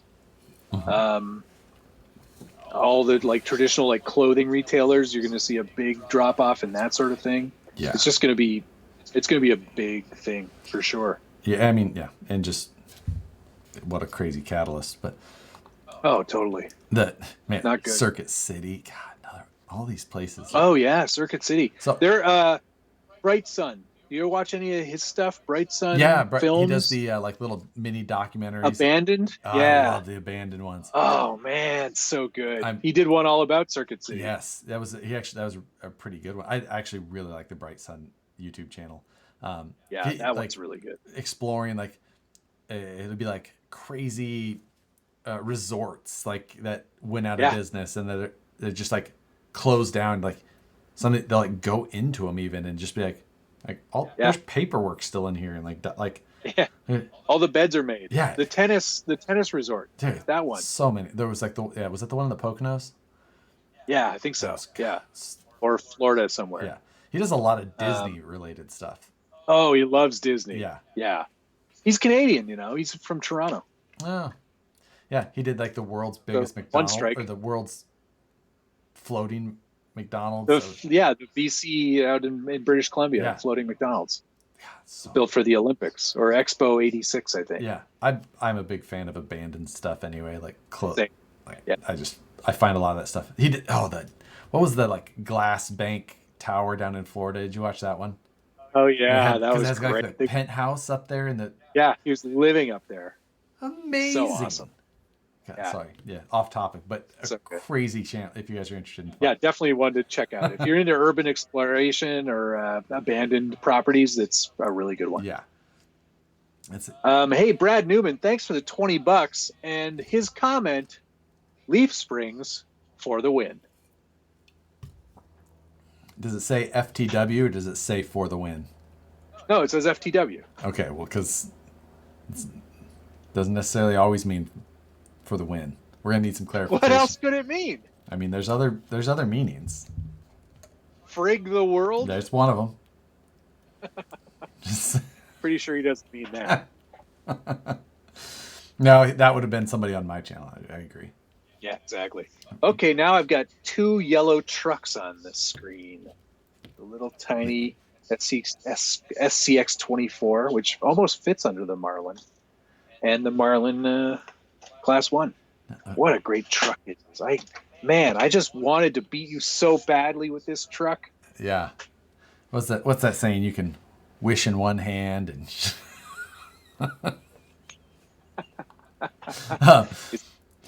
Oop in the other. Yeah. Devin Hopner was saying, asking me if I was ever at the We Rock events in Hannibal, Missouri. And he says he remembers going there as a kid and it made him fall in love with rock crawling, both full size and now RC. And actually, I don't think that I ever made it, or maybe I made it to one. Yeah, I made it to one We Rock event in Hannibal, Missouri. But I made it to a bunch of the R Rocks, which was the local or regional series for competition full size rock crawling. But I only ever I went and spectated at one of the We Rock events up there. But awesome time. Hannibal, Missouri is a cool. Don't forget the county-wide series, U Rock. U-Rock that's actually that was one of the early rock crawling series based out of the Arizona area. So, Where's the me rock You're one? right. Where's that? Yes, there was U-Rocks, and there was, I believe there was U-Rock and like Arc, maybe? I can't remember, something like that. Early days of rock. That's when tractor axles were a big thing. Did you know that tractor axles kind of changed full-size rock crawling for a period of time? Because these guys were putting them in there, and if you didn't know, tractors have insanely tight steering. So guys were taking tractor axles, putting them on these buggies, and just blowing people's minds. That was until more and more full-size parts started getting made specifically for rock crawling. This is like, Wait, you want to steer? yeah, Okay. like early 2000s. So yeah, what do you know? That's cool, man. That's cool. And the more you know. The more you know. I'm finding interesting places to put this SCX24 on top of the Marlin now. Here's an interesting one. The USTE. Will either of you be making it there next year? Ultimate Scale Truck Expo. So that's been one that I've always just seen on the peripheral, and it's just never been the one that has. I know you've been. I've been, yes. And for me personally, I've never, like, it's never interested me just quite enough to want to make the effort to go. Which is fair, because you're not like a super scale nerd. Right. I don't at all I don't not understand why it wouldn't appeal to you. I mean, it is great. There is a lot of knowledge to be had there, and they do a lot of really cool seminars. One of which I was a part of on scratch styrene building. They've since gotten better people to do that seminar, but it is a great opportunity to learn from some really talented people. The trails are really nicely manicured and well taken care of. It's not like challenging because it's Central Florida, so it's really more about the dollhouse end of things. But it is a great event. Yeah. And at some point, I will definitely go back. It's just at an odd time for me at the time of year. Makes it difficult for me to travel reasonably cheaply because it's like right around spring break, or a lot of families are going down to Florida at that time of year, and flights are super expensive for me. But we'll get down there again eventually. Yeah. The topic of AxialFest has come up a couple of times in here. And as of last week's live broadcast with Rich and Brad from Axial, both AxialFests are still on as of today. Yes, that's true. So both Midwest and West Coast, or Badlands and West Coast. So as things are California curve is starting to kind of look like it's going down. The talks of everything kind of opening back up or getting kicked around a lot more. And while flights are still kind of cheap, I've been like kicking around the idea of still trying to book something for the Badlands one. But yeah, my attendance is completely going to depend on our situation here, and our government's totally separate from your government. So, we'll base all of our decisions on our medical experts and what everyone says here. So my ability to travel is completely reliant on what they end up doing. Right. But my plan is to be at both Badlands and traditional Donner. So I'm actually going to be on a call with the Axial folks tomorrow to talk about the plan, because I'm shooting both events this year. That's the plan anyway. Filming the events. Right. So we'll see what they end up saying tomorrow. But yeah, as far as I'm concerned, and as far as they're concerned, it's all happening. Yes. Yep. So, that's. I hope that everything's cleared up in time. Same. I really feel like we're all like, as the RC community is really at a disadvantage right now, because this is our time. Yeah, it's before And it's especially too for hot. someone like me, it's like I have so few months where I can actually go outside and see other people and enjoy this hobby that, you know, we got to get this going. Right. But, you know, I also don't want to rush it Right. and find ourselves in a situation where the curve is flattened and then all of a sudden spikes again. I know, so, and they're talking that there's going to be a second hump, you know, and Hmm? who knows? But it's hard to say. You know, you never know how things are, you know, will be reacted to one way or the other, and how Right. severe things will be. It's not my place of knowledge, so either way. But you know, I'm looking at it still. It's, I don't know. It's a possibility for me. It's been something I kicked around 100%. this week, especially just looking at kind of the trend of how things are going, knowing that if I'm flying, you know, Southwest, I can get a ticket refund, or I can use the credit. I fly enough that I'm not too worried about that. Right. Well, I've got 3 flight credits because Vegas, and then the day I got back from Vegas, I was supposed to go to Mexico with the family, and then the week after I got back from Mexico, my company was going to fly everybody out for a tropical vacation to celebrate our 20th anniversary. So I've got a few flights lined up. Yeah. So hoping that things change. But Badlands is in June? Yes. Right. Okay, well, we'll see. Is it a It's like a Thursday to Sunday, I think. something like that? Was it mid-June, Yeah. I think? Yeah, right? Yeah. 17th-ish. That sounds about right. And then the month like following that is Badlands or Donner. Yeah. Donner's end of July. July 22nd to the 20th. Oh, it's later. Yeah. Okay. All right. It's on my birthday, so be prepared. That doesn't matter. Although it was on my to me. birthday last year too. So what now? Well, yeah, I didn't go to that one either. Right. Probably because it was your birthday. Oh. Proline by the Fire, that's postponed. Yes, that till October. October 17th, Yes. something like that. 16th, 17th. Isn't that right around Nationals now too? Nationals is the first weekend in November. Oh, November. Okay. Yeah. All right. So it gives me a little bit of time between them, since I'll be driving to both of those. Well, and our trucks are done. I'm selling mine. I'm starting over. There, I'm going to keep the Jeep, but I'm going to sell both the Class 1 and Class 2, I think. I'm not selling the Jelly Bean. No, I agree. Just You should so keep everyone that. knows. That's a keeper Yep. for now. Yeah, I'm going to... The Class 3, I think that one is just waiting on me to disassemble, take pictures, and send to the buyer. That one's done, but I haven't put a number on the Class 1 yet. Yeah. Class 3, I'm obviously not selling Right. because I think some people at Vanquish would be upset if I got rid of Right. the truck. It's not one to get rid of. And the Marlin I'm keeping as well because, well, I like this truck. And Josh doesn't like it, so. June 24th to the 27th is Badlands. Nash and 20 Chad are letting me know.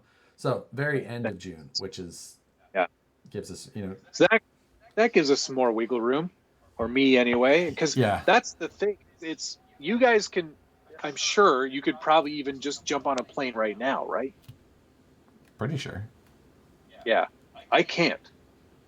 Like they've shut everything down. They don't want you even going province to province. So it would be a challenge for me. And the borders are closed. I'm not even allowed to go over the border. So right. The moment that's lifted, I'm sure it's going to be a gradual rollout, and they'll make it like essential workers only, or migrant workers, or whatever. So it's going to be interesting. Yeah. Yeah, that's you know, it's all going to be kind of, you know, for us here, it shouldn't be as bad. You know, to fly into Indiana, 100. I haven't actually looked at logistics wise of like where I would have to go to, but none of that worries me too much. I'm not too, Right. I'd fly to a major city or airport or whatever and just get a car, but Yeah. it's one of those I things. would probably end up driving. That would be that's my best bet. Oh, no kidding. Yeah. How far is that? Yeah, for you? probably. Let's fire up the maps. Yeah. That's got to be like 14, 16 hours. Oof. I don't even want to think about it. No, it wouldn't be that far, would it? I don't know. No, it was only like What the Indiana? What's 12 hours? the town? Attica? Is that right? Attica, Indiana. Directions Yeah, that's from home. um 8 hours. oh, 8 that's hours, nothing. 42 minutes. That's That's easy. we'd do that after work. Dude, I drove from my house to, where the hell did I go? Massachusetts. No, Virginia. I drove all the way to Virginia for a poker game. I'm gonna say Massachusetts, that's not very far. No. I drove all the way to Virginia for a poker game. So Huh. That would yeah, actually makes it sound like you have interesting stories that none of us have ever heard. I used to play a lot of poker. Huh. Like kind of a dangerous amount. I'll say. Not for like crazy high stakes, but I played so much. I played a lot of online poker. Like there was That makes sense now. in the heyday. In the heyday of online poker, I would have two screens, like two massive screens, and I'd be playing 8 tables per screen. Oh, So I'd be playing 16 tables at once and just like rapid fire through all the tables. I was tournaments, I was cash games, and then I took it all live and I started to play in Vegas a lot. I played in the World Series of Poker, huh. all over the map. Yeah, Wow. pretty insane. I still casually play, but at the time it was paying for trips, it was paying for car payments, it was paying for TVs. It was fun. That's halfway But interesting. the house games that I played in, those were like the trip down to Virginia. That was nuts. It was pretty cool. Yeah. Like all of my friends from online, we all got together. So it was like we just fell into this routine, just knew each other, and the chats started. It was like those are some of the best people in the whole world. Huh. My degenerate gambling poker Right, buddies. exactly. You know. It doesn't sound all that different to RC friends. No, exactly. It's the same thing. You just spend money in a different way. Yeah, it's like, oh no, I just have rooms full of really expensive cars, and you know.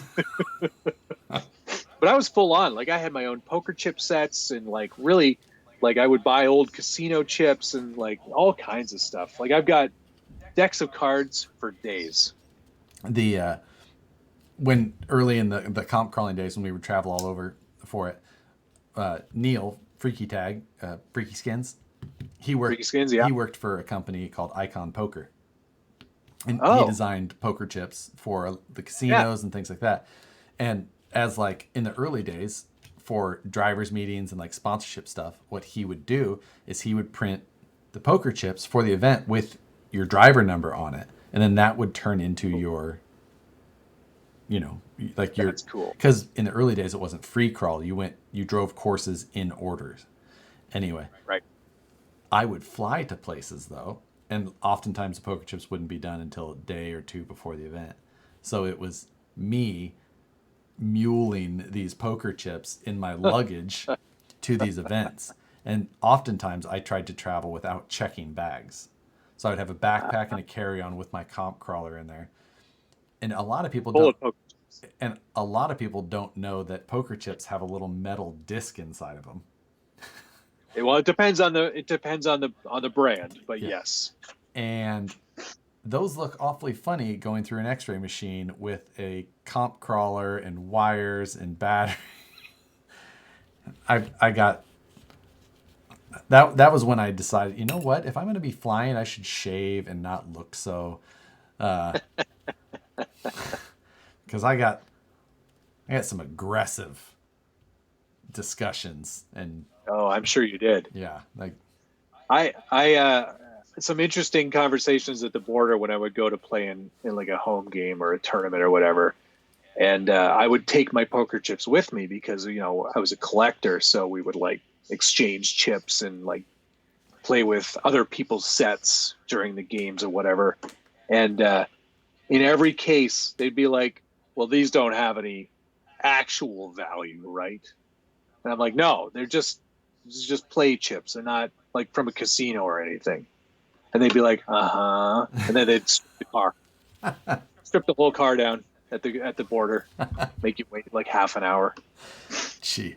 Did you play in World Series Poker once or multiple times? I played in it once. And It was a 5-day tournament. I wasn't playing in the main event because I didn't have 10 grand, but I played in a no limit event. It was like a $5,000 buy-in that I won the seed in through an online tournament. And when I sat down at the table of 10, I recognized all 9 of them from like pro level play. I was like, cool. hi, Everyone's sponsored. Hi, I'm cool guy 942 on. Yeah, it was an embarrassing moment, and I realized how out of my depth I really was. Like I was a good poker player, but these people were all so aggressive and so next level. Like one of the people at the table actually made the top 20 at the previous main event last year. I was just like, there's no way. Like, why am I even here? And I made a couple of good hands and made some good moves, but ended up busting out within like 5 hours of the 4-day tournament. It was, Yeah, that's... as expected. Like, I'm not winning this. As soon as I sat down, I was like, I'm done. Can I get a refund? Yeah. I want my money back. I'm done. I'm out. You just do the I want to play. Do the Michael Scott all in. I'm all in. Gotta show how aggressive you are. When I say I'm all in, it means I have a pretty good hand. I think you should reconsider.